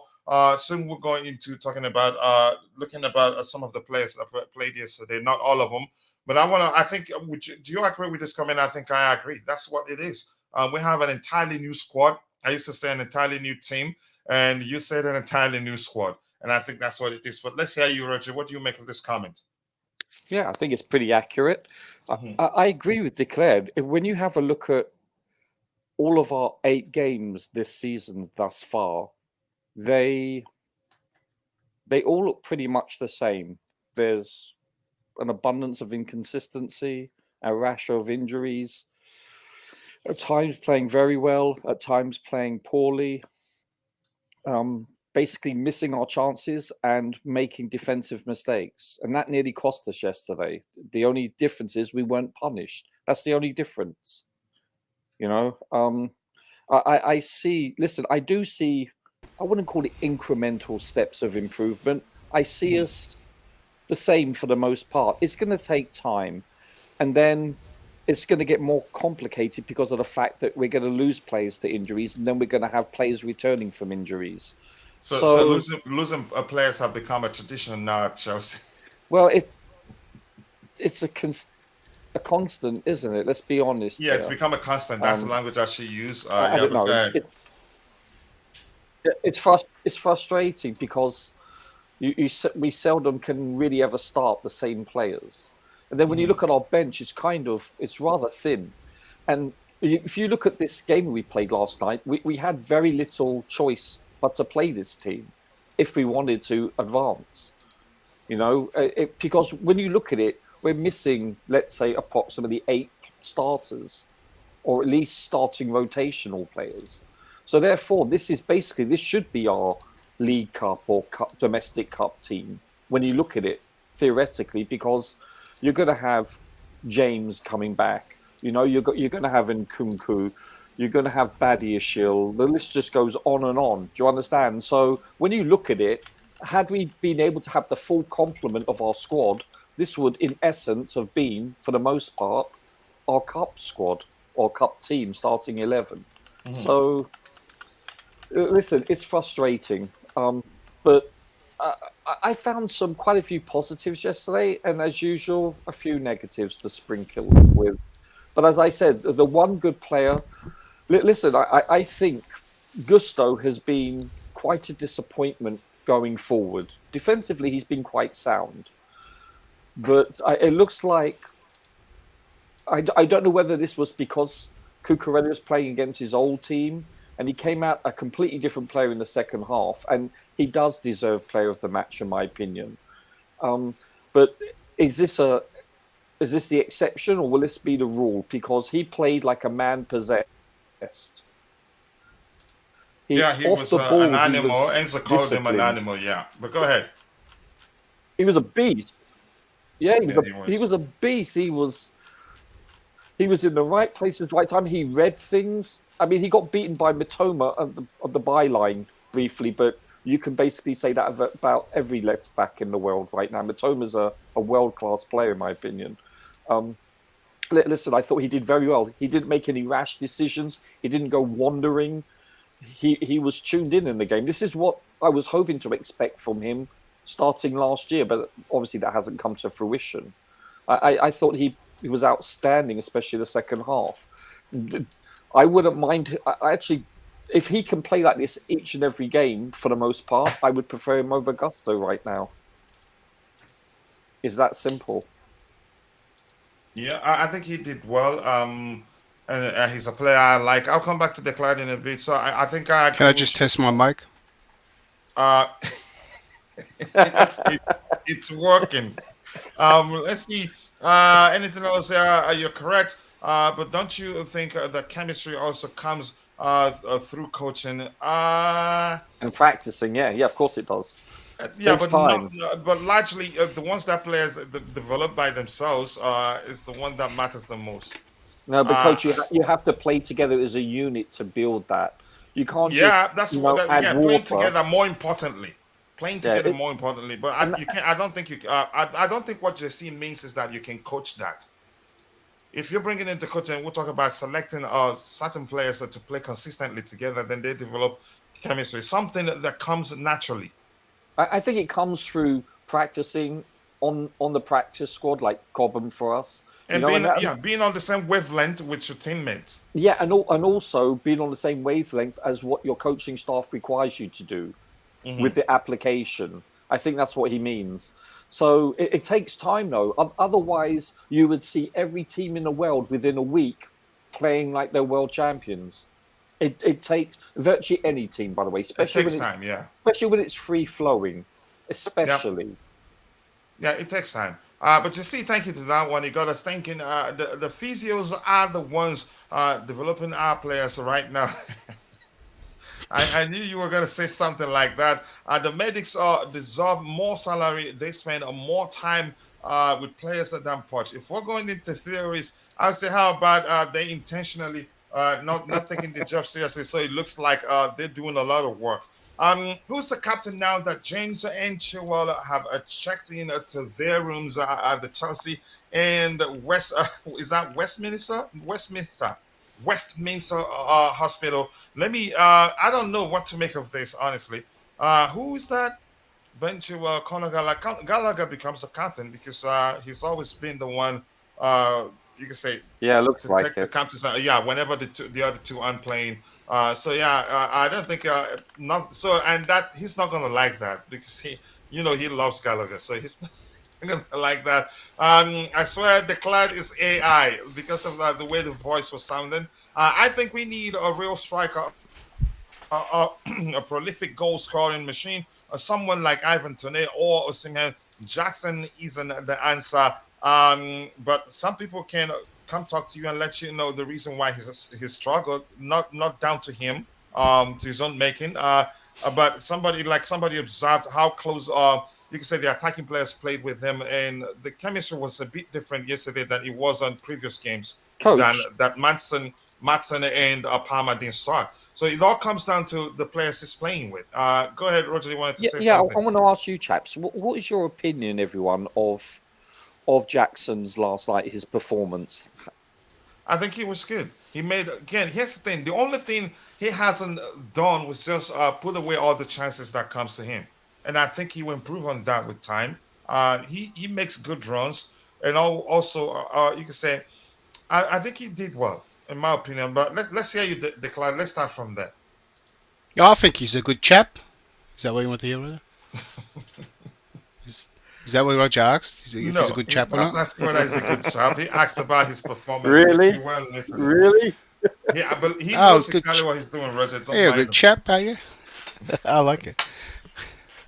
As we chap away, Action Jackson, I think I'm hoping, looking at his face, that it was like that pre-season Jackson that we saw, the guy that was finishing. Everything has been kind of similar, but I think because there's a difference, right? And this is why some people don't understand. Pre-season has no pressure. Pre-season is about fitness, time. There's different objectives. Yeah. And so Jackson, without pressure, was clinical. Now we got into the pressure games, the real stuff, and he was just, less composed. Yeah, I was about to use something more X-rated. But last time he looked composed. Like, in my opinion, he looked like his pre-season form. With regards 100%, Roger. And why is that? Because it's a cup game. Yeah, no, I get it. I see the correlation. So I'm just... there's a hill to get over there for him. And I'm hoping that once he gets that goal or two, then that pressure goes away, and then he can start looking like that Jackson that we saw initially. Yeah, but listen, in my opinion, he got a brace last night. Realistically, it's a brace. Oh yeah. Purposes. So this should do well for his confidence. I don't know whether he knows how to chip. Well, he doesn't know how to head, that's for sure. But you know what? I like the way he holds the ball up. He's physical. I think he goes wandering with the ball a little bit too much. He needs to, shall we say, pass it on a little bit sooner. But I like his physicality, and I love the fact that, look, it's been a while since we've had a number 9 that could hold the ball up, and he's certainly capable of that. And he makes intelligent runs. That's the one thing I like about him. Yeah, he does everything right except put away the chances. Here's one thing I think, Roger. If we're saying that pressure is the problem, then when we have likes of Nkunku and James back, and goals are coming from every department, and maybe that will lessen the pressure on him. All over the pitch. Exactly. If the goals start coming from all of... Yeah, go ahead. By the way, I want to say something. When I switched on the TV last night about 5-10 minutes before the game, there was... they showed... what's it called? They showed João Felix, and he took a shot, and what happened? It bloody hit the post over the weekend. I couldn't stop laughing, Coach. I'm like, this chap hasn't changed. That's his thing. Yeah, this is MO. It's like, I can't believe it. This guy hits the post more than I have donuts. It's the a professional cross by challenge guy. Yeah, the goalpost denied him more goals than goalkeepers in the Premier League when he was with us. Honestly, He was 7 times, I think. But anyway, Yeah. I just thought you should know that. I thought it was humorous as hell. But yeah, I'm really pleased with Jackson's performance yesterday. Yes, it's not a league game, but I thought him and Palmer connected quite well, and so did Maatsen, by the way. Maatsen, I thought, had quite a good game. I have to see the game a second time, but I was quite pleased with Maatsen. It's just, I don't know. I'm losing confidence with certain players though, like Sterling. We'll look at the numbers. We'll look at the numbers in a bit. Poch is a major part of the problem. He peaks at teams' tactics, and for a young team, the coach is most important. Okay, I think that's something we agree. The coach's job is you could say needed the more when he has young players. They need a lot of coaching. And big up to you too, DJ. Always nice to see you. I hope you're doing well. Finally, a win was. He says he was pleased with the overall performance. Jackson could have had a hat trick. Other than that, we played well. A very important win indeed. Jackson suspended for the next game. Yeah, unfortunately. So I would have loved him to play the next game had it not been for the suspension. Just to follow up that goal he scored, and maybe he gets a chance to score another. Coach, how many of you have a suspicion that Sanchez either had a few drinks or was coming out of hungover? I bet they gave him aspirin and coffee at halftime. Wow. Let's see what else we have here. Big up to all of you in the chat. Anything else to address here? Gusto's priority is to defend. Going forward is optional. The attackers are there to attack. For me, I am pleased with him, but I get Roger's points are legit, honestly. Good points, but I think he's still 19, actually. He's still 19. I think he's still 19. I think at most 20. Who? What's his name? Gusto. How old is he? No, he's. Hold on, I'll have a look. 19. Is he still 19? Yeah. Wow. Yeah. So, given his age, I'm not too concerned. I think the more he plays, the more polished he will become. At least he's a good defender. He's and 20 he can years actually and put 4 in months. good crosses. He hasn't been consistent with that. Probably too much pressure. I think if James comes back, the manager will be managing his game time, and with James's availability, which means whenever he gets on the pitch, he do even better. So I'm glad we signed him because there's more to his game. Probably didn't expect to be starting that much, just like the case of Robert Sanchez. I still think he'd do well for us. Let's see if Real Madrid come in with a lucrative deal for James in January. I am taking the money.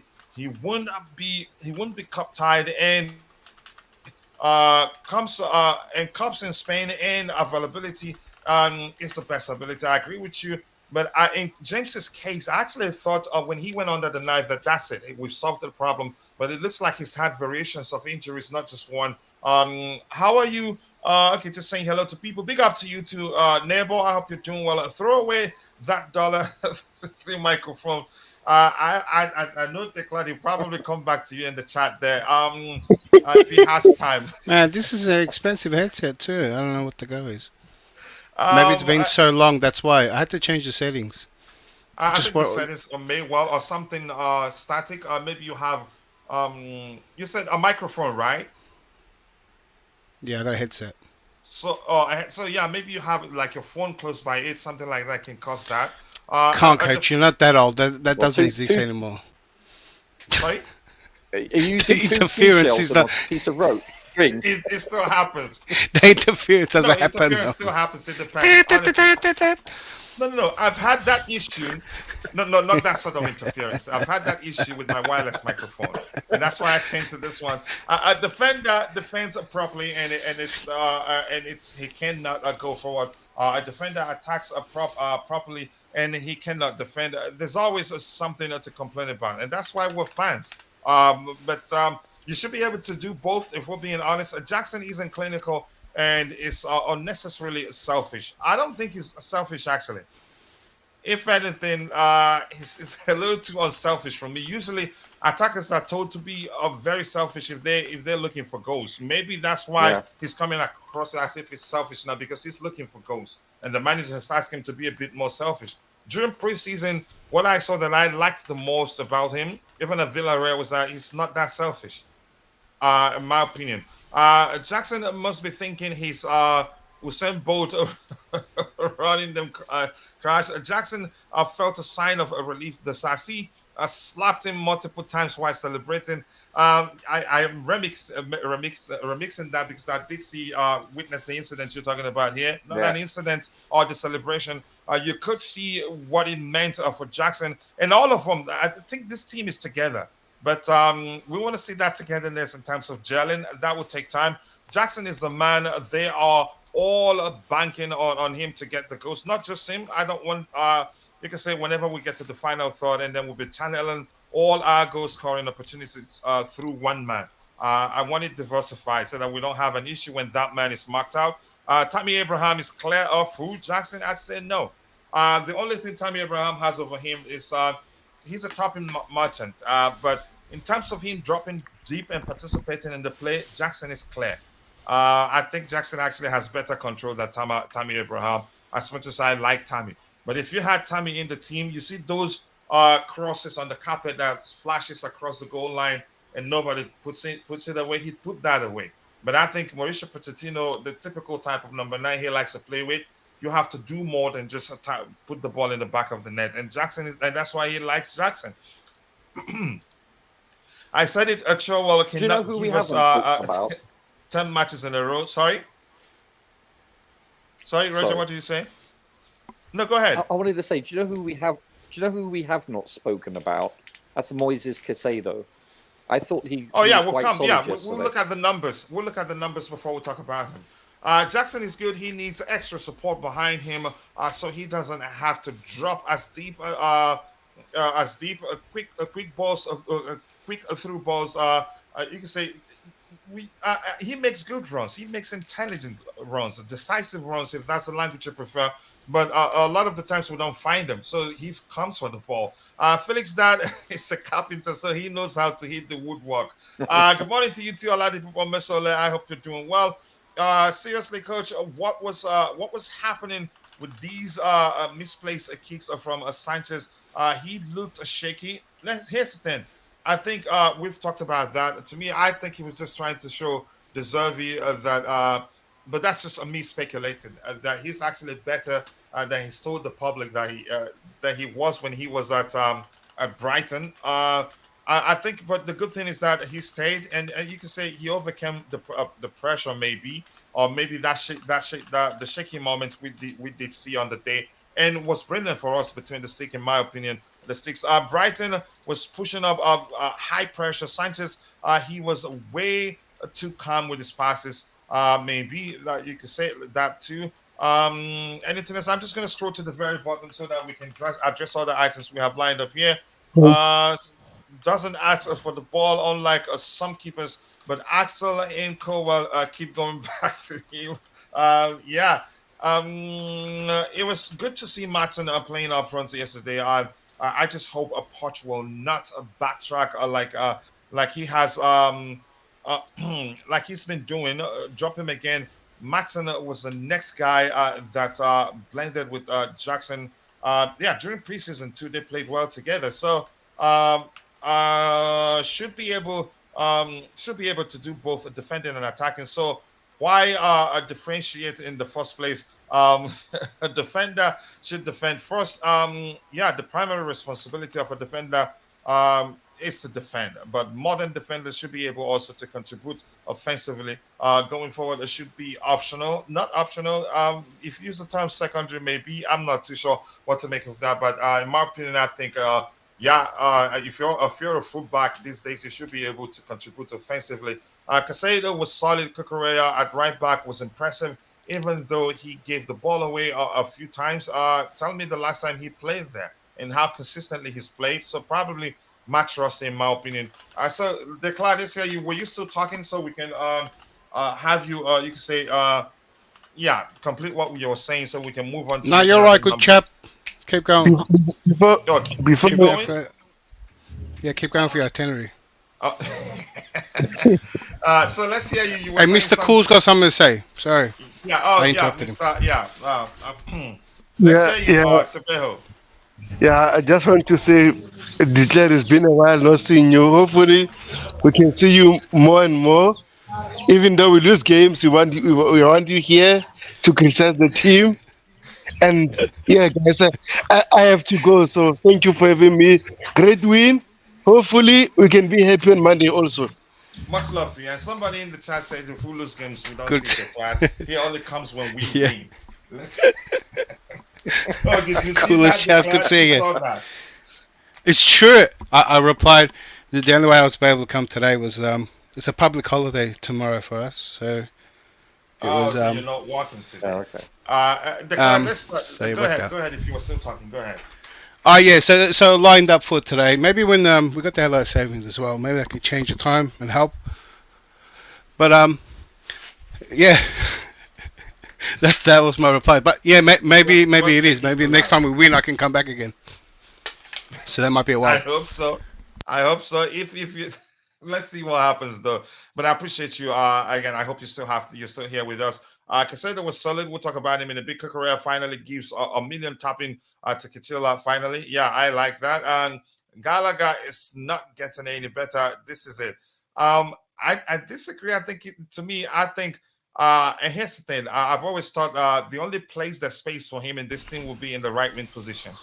In the midfield area with jump back there, except if the manager likes him for the sort of running and you can say his industry and him unsettling opposition players. Maybe the manager likes that the most, and he gets a chance. We'll see him there again against Fulham, but I think it'd be more effective for us playing on the flanks, which was where he played at Crystal Palace all season, and he performed consistently for them. It wasn't like he was in and out of form. I don't want to see Silver Chilwell and Gallagher Gallagher needs to start bench warming. It's up to the manager, and from what we've seen so far, he likes the kid, and will still most likely. How old is Gallagher? I think 23. Correct me if I'm wrong. Is it? Yeah, let me is he see. 24, I think. Yeah, he's 23 years. Why did you ask that, Declan? You know, it's pretty crazy how people just write a player off like that. He's 23. You're done. You're never going to get good. I mean, I grew up watching. Sorry, just quickly. I searched just Gallagher. I searched Gallagher age, and he showed me 76 years old. Was it? Yeah, no. I searched Gallagher age without Conor, so he's showing me 76 years. Yeah, you go ahead. Oh, yeah, the musician. Yeah, I think. Oh, is he? Okay, but 23. So I see. Mm-hmm. Yeah, like I grew up watching when people called Harvey a flop, Henry a flop. I'm trying to think. A number of world-class players a flop at 22, 23, and even 24. I mean, it just fascinates me how I've seen many examples. Just people go, nah, he's never going to make it. Or he's done. He won't get better. When I've seen that. When I've seen a number of players. And you know what? I've seen a number of generational players never make it as well. So a player's journey is quite interesting. It hits a point. Sometimes Gallagher can look now and then. And in 5 years, people might call him a Chelsea legend. I mean, players can do that. Or, you know, a person can be right. He probably declines from now. But to be sure of yourself, and it just sounds hateful when, you know, a player's career has different paths. But those things happen. But I get your point. I think we should. Unfortunately, it's for Chelsea fans that giving a young player a chance doesn't exist. As much as I'm going to say the way I usually say, Gallagher isn't my favorite player at Chelsea. He isn't actually, in my opinion, the worst. There are worse players at Chelsea still. Here's the thing. Gallagher is just. What's that Liverpool player that plays in Saudi Arabia now? He's not the most technically gifted, but yet, Henderson. What's his name? Henderson, yeah. He's not the most technically gifted, but over time, as he got mature, he became better at, you could say, just being who he is and playing, you could say, to the best of his ability, and managers liked him. I think Gallagher is that sort of player. He's not the most technically gifted, but there's a good player in him. He just needs more coaching. And at 23, he can become even better. And if you're telling me that you haven't seen him an improvement in him this particular season, then maybe you're not being truthful. That's not me saying he's our best player or the worst player. Yeah, but in the midfield area, I think in my opinion, I don't think there's a space for him there. Maybe on the flanks, maybe, but I'm not Pochettino. And like I've said, he seemed to like the guy, and there's a chance to still see him more often than some of the players who think will be playing ahead of him. These are the finisher players at our club. It's pointless keeping them on the pitch. They are nothing else. They have nothing else to offer. You think, is that in dog years? Just go away. Let's see, Glenn 10. Always nice to see you, brother. Appreciate you joining. And it says, I didn't say he's a flop. I said he's not getting better. That he is technically he's not getting better than he is technically. He can not get better. Wow, that's some argument. I think he will get better. For me, I think I've seen improvement in him this particular, you can say, this season. But do I think is the best we can do in that midfield area? I'd say no. But everything comes down to what the manager wants. In my opinion, if he was up to me, he wouldn't even be starting. I'd just play him on the flanks, just like he did for Crystal Palace. Gallagher is not a DM, but it seems to be his best bet to start in this team, maybe right now, because Lavia will still come back. But then who am I to judge with my basic knowledge of English language? Yeah, I get it. The Clad are comparing Gallagher to Zabi. What? Did this go? Did you hear what I said? Like, look. Accusation. First of all, I don't know I don't think he got it. He said Gallagher is not getting any better. This is it, right? So I said he wrote off a player. He saw a player and he judged him. And I heard this with Mao and Howard and a whole bunch of number players. People look at young players and they go, nah, he will never make it. But like I said, if Javi was in our team when he was 22, which if you're a Barca fan, you are saying what they were saying now. You would be calling for Javi, right, to be sold like they were. They called him a flop, right, and they said he's not going to get better. That's what Barcelona fans were doing when Javi was 22, 23. No, even more. I think Javi was 24, right, and they said he should be in the Barcelona B team.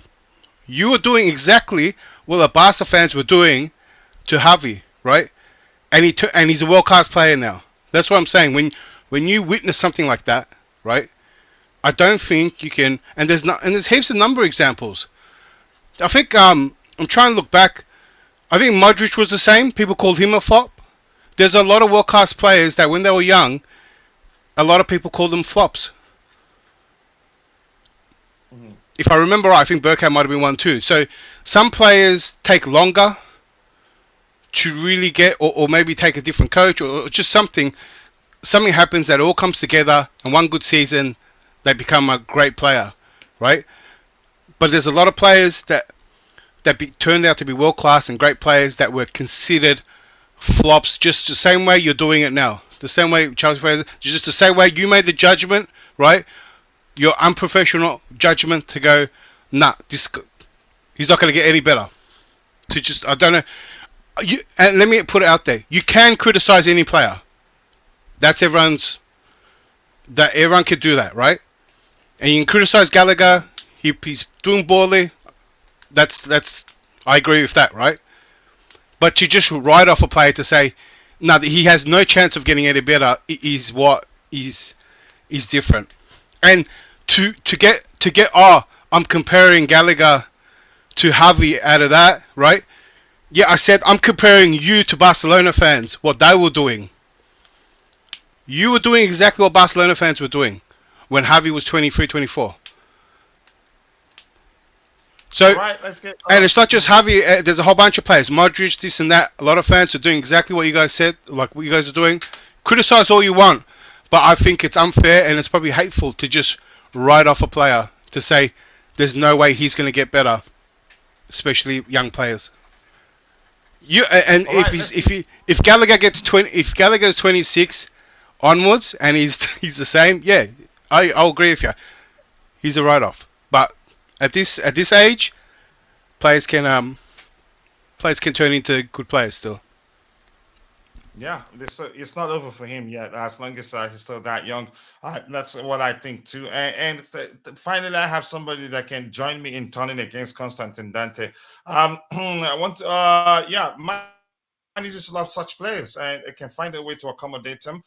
Coach, we were offered a 45 million for people. What are we doing? The manager likes him, and the player himself didn't want to go. So those two factors. My thing is, you guys would say all these things about Gallagher, but with Slate Kukurea all the time. Some people do, but not me. Let's see what else we have here. Palmer is a signing of the summer. He is the real deal. But I don't want to see you tomorrow if he makes one mistake, you turn against him. That's just justifies. That's the shocking aspect of the whole thing. Coach, everyone in that midfield does not look like they could play 90 minutes except Gallagher. I think I agree with you. His energy is something I think the manager values a lot. If I was the manager, would I start him? I'd say no in that midfield area, especially. I think he's playing due to his energy and work rate, and that's important to the manager.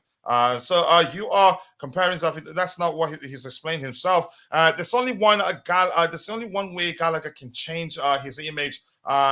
Change his last name to Galadinho and his nationality to Brazilian. Maybe people start respecting him. Possibly. Xavi was technically sound. Huge difference. Pochettino won't play him because he's not English anymore.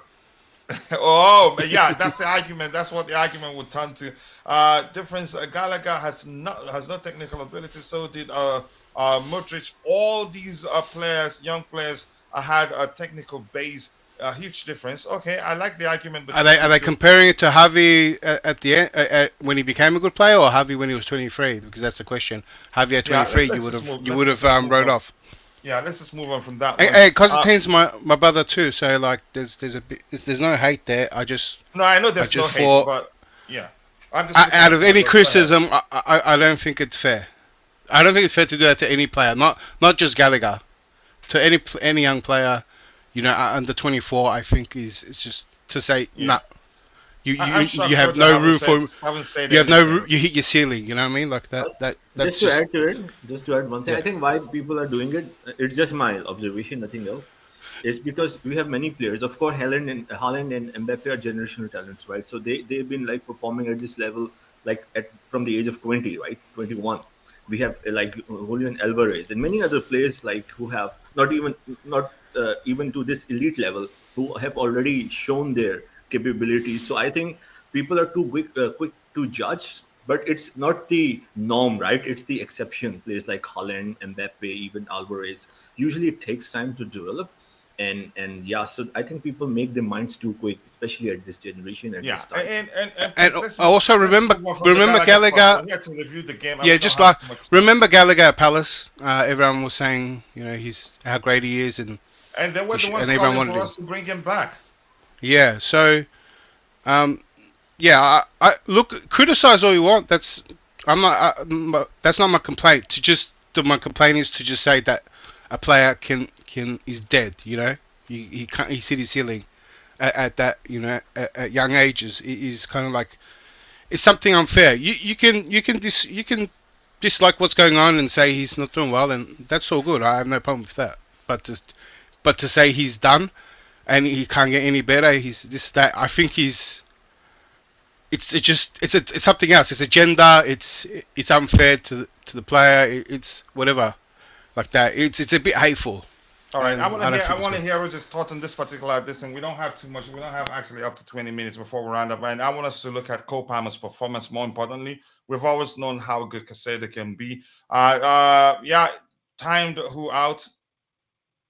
Timed out somebody for emojis. Yeah, the person did it severally, not once. Declared. Are you serious? You cannot put Gallagher in the same sentence or paragraph or chapter. Okay, now we get that one. Let's see anything else we have here. It's Gallagher has hit the ceiling. Our judgment is of a solid background. We predicted Havertz was a finish, and can you say if you think and you predicted Havertz was finished, you say that. A lot of people think he was. But we're not here. We're here to review the game before this gets. You can say just drags us, and we're not going to even talk about the players.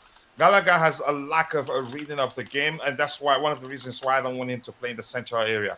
But I'm not going to go to the extent of saying he's finished at 23. This comes with experience. Going forward, he needs too many touches. That can be worked on. Too. But with players returning, others may deserve to start. I'm not sure, or something is mixed up there. Why are we even discussing Gallagher? He didn't play. Yeah, so let's move on to the game. Let's see, Phil Siebes, thank you for bringing us back to the game. Big up, coach. Big up, panel. It's really great to win a game with our current form, more importantly. So to me, it doesn't matter whether we deserve to win or not, but XG shows that we actually deserve to win that game.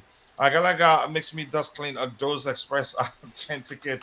Let's see what else we have here. Ruben Loftus-Cheek is a more technical player, but he couldn't stay fit. I believe we would have kept him and sold Gallagher if he had not been injury prone.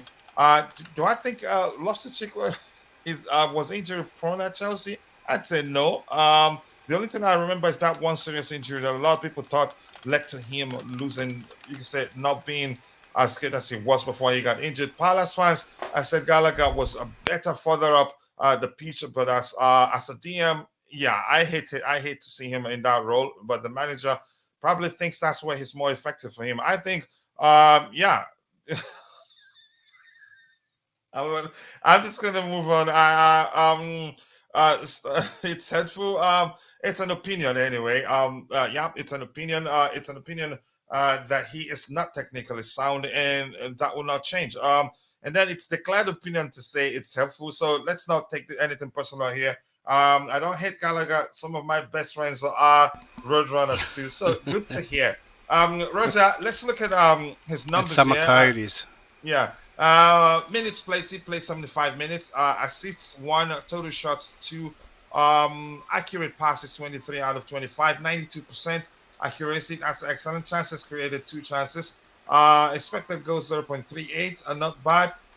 Expected assists 0.59. That's what matters for me as a creator. And shot accuracy 1 out of 250%, touches 41, successful dribbles. Okay, let's see, passes into the final third, 2 dispossessed once. To me, beyond what the stats are saying, actually, eye test says was one of our best players on the day, and I think he should be starting games. He's a very intelligent player, reads the game so well, knows when to hold on and when to move immediately, and it doesn't matter how many players he has on him. He always finds a way to beat the press and do something nice with the ball. But let's hear you, Roger. I think he should be starting. I'm not saying this because of how much we paid for him. I'm saying this because, yeah, he's a good player. But let's hear you. No, I think each and every minute that I've seen him play, he's quite composed. I love the way he pings the ball around, especially diagonal passes. Mm-hmm. He opens up the left-hand side, if you notice, when he's on the right, deep in midfield. He also is quite technical on the ball. He's reassured. He knows how to shield the ball with his body. He does a lot right. He really does. There's certain players I don't quite understand why they're not starting, and there's certain players that I'm not sure why they are starting, and I don't think I need to give you any clues. No, you don't have to go that far. And let's talk about the assist. That highlights his intelligence as a footballer, really. I think he had to switch either from the right leg to the left leg to pass the ball, which tricked the defender that was marking him. I was marveled at the way he did it and how quickly he did it, because he was in a tight space, really. He didn't have too much space. And he saw Jackson making the run and was able to find him with a quick feet, switch of the ball from one feet to the other, and an excellent defensive splitting pass. Let's hear you if you want to talk about that. I like that so much. Actually, just before that, it was Mudson to Palmer to Jackson. Mm-hmm. It was a really well augmented goal. I thought all the parties involved did very well, especially the latter 3. And he was composed. He didn't fluff his lines. He looked like he was in pre-season, and Declared's right to a certain extent. Perhaps it is the lack of pressure of it being a league game. It's a fair assumption, but it's still an assumption nonetheless. But he definitely looked far more composed. He didn't look rash. He didn't like he was rushing anything. He looked more self-assured. And if you notice, he made far fewer offside runs. So we still had a few, but still it was better than the previous game, the penultimate game. Even if you're talking about the lack of, you could say, pressure, just like in the Premier League proper, even those games, he came on for us during a Premier League game, and when he came on, he made a difference, and that was when one of the games, that started screaming, this guy is an intelligent footballer. It doesn't just pass for the sake of it. His passes are very decisive, well calculated. But you go ahead, Roger, if we're still speaking. Sorry. No. Listen. He looks like the finished article, and he's so young. He's played very little minutes this year, but what he has done, I've been very pleased with that. I can't really think of a moment where I'm like, oh, that was bad. He hasn't had that, head in the hand kind of moment. He looks quite well. I mean, you would expect that coming from, a Pep Guardiola academy for so many years. So obviously he's been surrounded by great talent, so he's got to learn from them in addition to world-class coaching. So he's obviously the beneficiary of this, and it shows. It really does. I'm impressed with him. I am. For such a person of such youth, listen, if he's 22, 23, 24, I could say, oh, wow, yeah, okay, he's still very young, but no, he's ridiculously young. It's shocking. So I'm very happy for him. I really am. Yeah, I am. I'm happy we signed him. And I think I agree. He has to be one of our best signings of the past transfer window. Jarizi, you want to add anything to that? Or you're good? Let's hear you declare. What do you think of Cole Palmer so far, maybe? Overall, his performance on the day, even before that, when he came on against the last game we lost, he was, you could say, I wouldn't say he made a difference, but he changed the game, you could say, considerably, in my opinion. But let's hear you. I was a massive fan of Palmer before he came. I was kind of annoyed that City had such a talent. I think that he's just starting to ease into the team because he was one of our last transfers. I think he was the last one, yeah? Or anyway, he came pretty late. Yeah, so I think he was bought to solve an issue we had with injuries and, with makeshift players in certain roles. But he's a good talent. He has, I want to see him play, and he demonstrated one of that in the last game as well. And I think something we haven't seen, and something he has let fly when he was at City. He's such a great finisher as well, and I want to see more chances fall to him because I think he'll put away quite a few as well. And I think I'm a big fan of Palmer. He put away quite a few. I agree with you. Go ahead. Yeah, no, that's all. A big fan.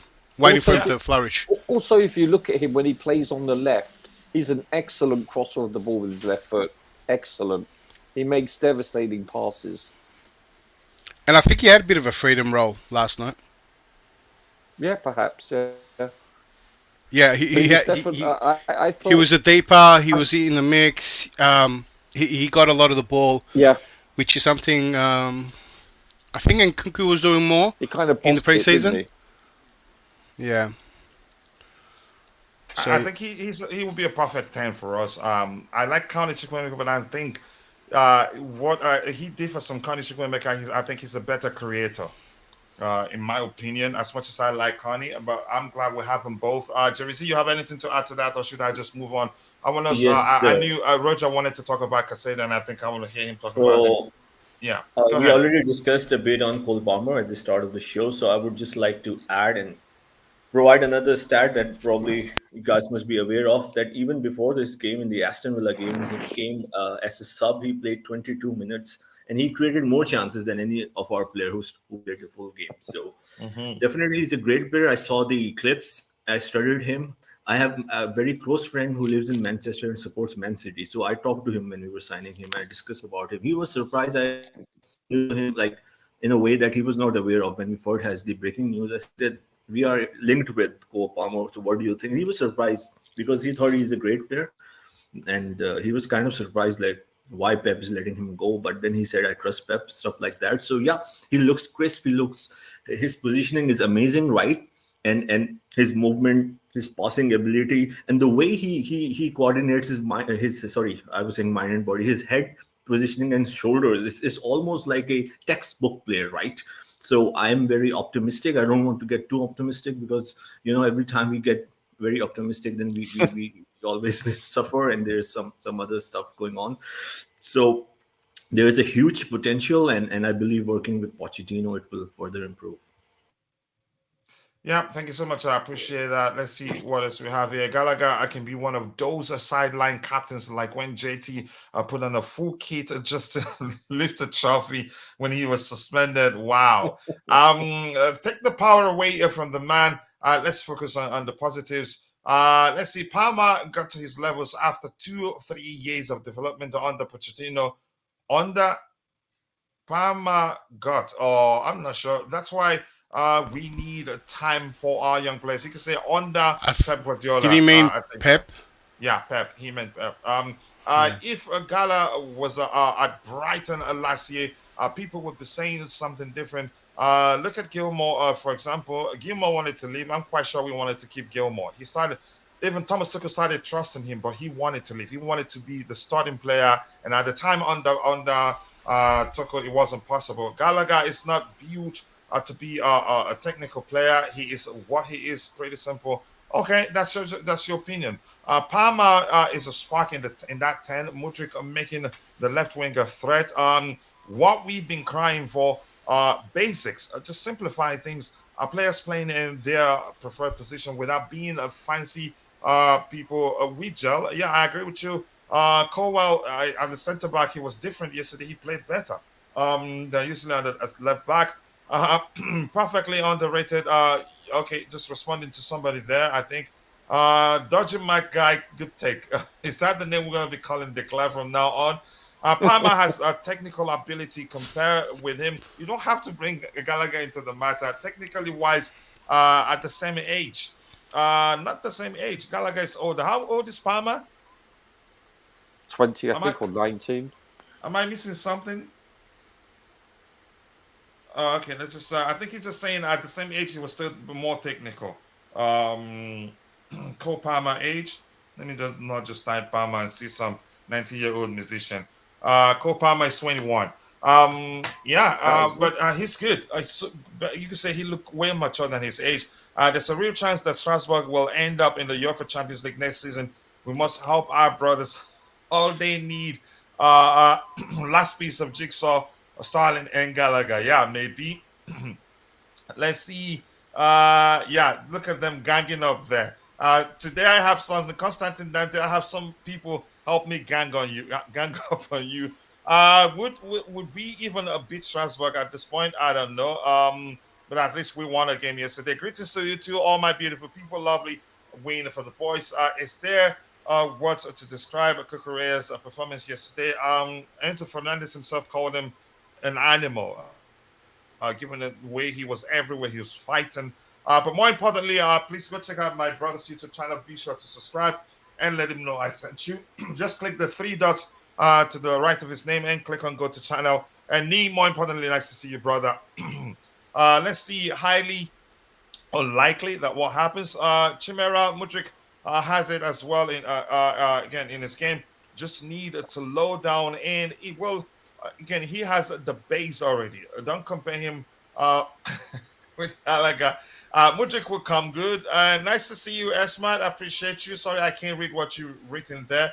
Constantine, the Brotherhood of the Workers. Yeah, work together. Slow down. Yeah. Roger, let's hear you. Wanted to talk about Caicedo. Let's hear you. Do you want me to look at his numbers first? Yeah, let's look at his numbers. But and remember, before this game, I think it was the day before or the morning. I can't quite remember. He released a video showing more like showing I play for Chelsea now and I'm coming for you guys. Something similar to that. That's what I read of the video. Let's see. Fogmob, yep, rating 7.6. He played 19 minutes. Accurate passes 31 out of 34, and he created chances too. Chances created 3, expected assists 0.56. That's a high for him, given he started deep. Yep, expected goal and assist 0.56, the same thing. Touches 49. Successful dribbles 1 out of 2, 50%, not bad. Passes into the final third once. Tackles 1 out of 100%. Blocks 1, clearances 1, headed clearances 1, interceptions 1. Defensive actions 4, recoveries 4. Dribbled pass 1 time. Duels 1, 3. Duels lost 3. Ground duels 1, 3 out of 5, 60%. An excellent performance, honestly. Let's hear you, Roger. Yeah, I thought he was solid. I thought he really was. I thought he was Kante-esque to a certain extent, you know. I liked what I saw from him. I really did. So I was very pleased with him. He had a shall we say, a solid game, you know, which is good because this is what we need, you know. We need stability. We need our back line to be shielded, and I thought he did a good job of that for the most part. Mm-hmm. He was excellent. Sanchez, the pressure got to him, but you can say Caicedo made the most of him you can say of the occasion, playing against his former team, and given how the relationship ended with Brighton, he was ready for it. And given that video I told you I saw, yeah, he was prepared for this game. He was going to show them, look, I'm a Chelsea player now, and I'm going to be sure you guys don't win this one. And he did well. Let's see. Coach N'Golo Dante expressed resistance. You cannot gang up on him. Yeah, it hasn't worked. He's find a way to bring in Gallagher every time we talk about the player's ability. But that's by the way, Declan, you want to talk about Caicedo? Are you good? Yeah, I'm good. Not much to say on Caicedo. I think there's still.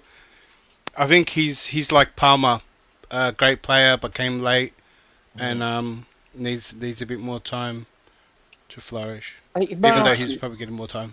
Ask you, gentlemen, assuming everyone is healthy, who is your preferred front four in a 4-2-3-1?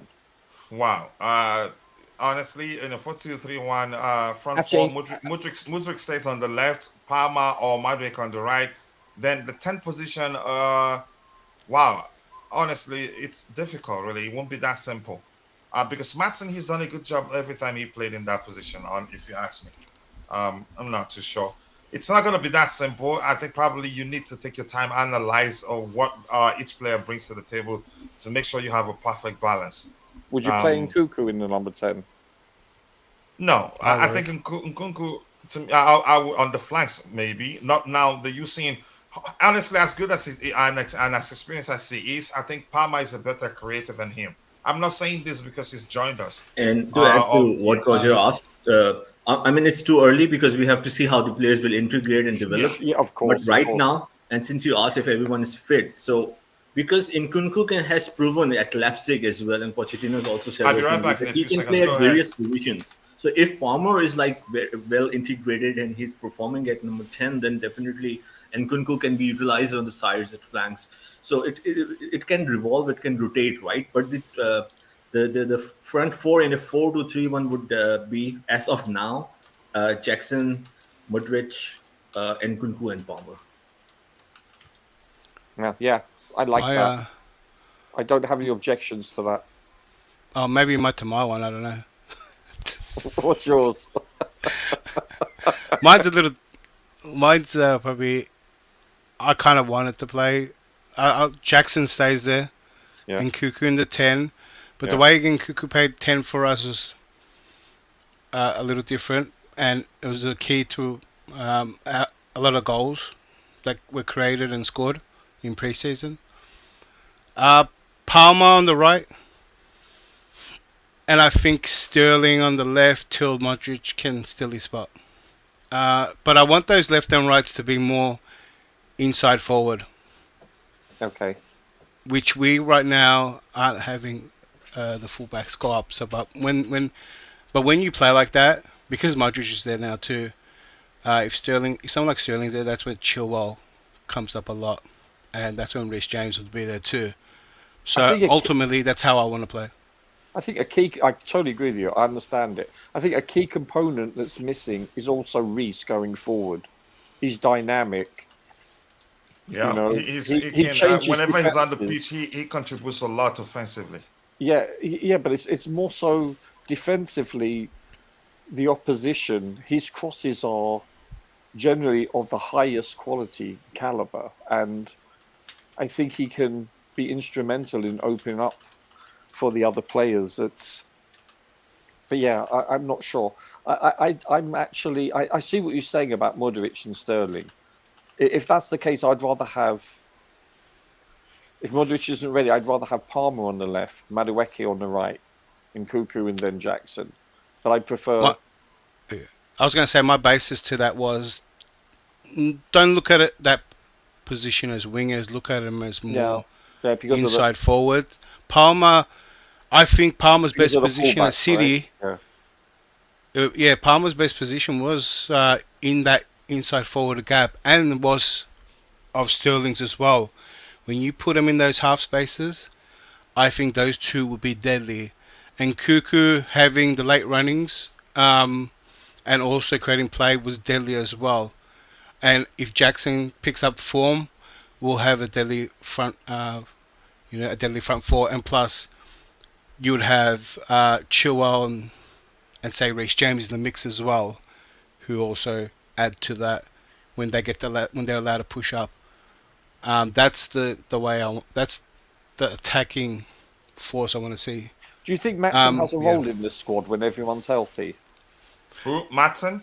Yeah. Yeah, it's difficult to say. That's why I said if you look at it, he's done well every time he plays there. He's a good passer. I agree. He has good vision. If you make a good run, he will find you. I've always been impressed with him. It's difficult to say, honestly. I don't know. I don't think he has a place in that 10 role. I don't think so. It'd be difficult to see him start playing there consistently while we have the likes of Nkunku, which the managers have tried. And by the way, I'd rather Maatsen playing there than Nkunku. I get it. Really? It's a fluid approach. Nkunku is not gonna, you can say, apply himself as a traditional 10, but more of you can say a second striker than a 10. But that's why I'm saying it's not going to be this difficult. I think even the manager, you can argue, isn't that sure of. And I hope the more difficult it gets, it's better for us and the manager. Yeah, the more difficult it gets, that's a sign that the players are doing embarrassment of riches, right? Yeah. Yeah. Sterling will be back in and destroy all chemistry. Unfortunately, your sport just for all the players he wants to see in the next game.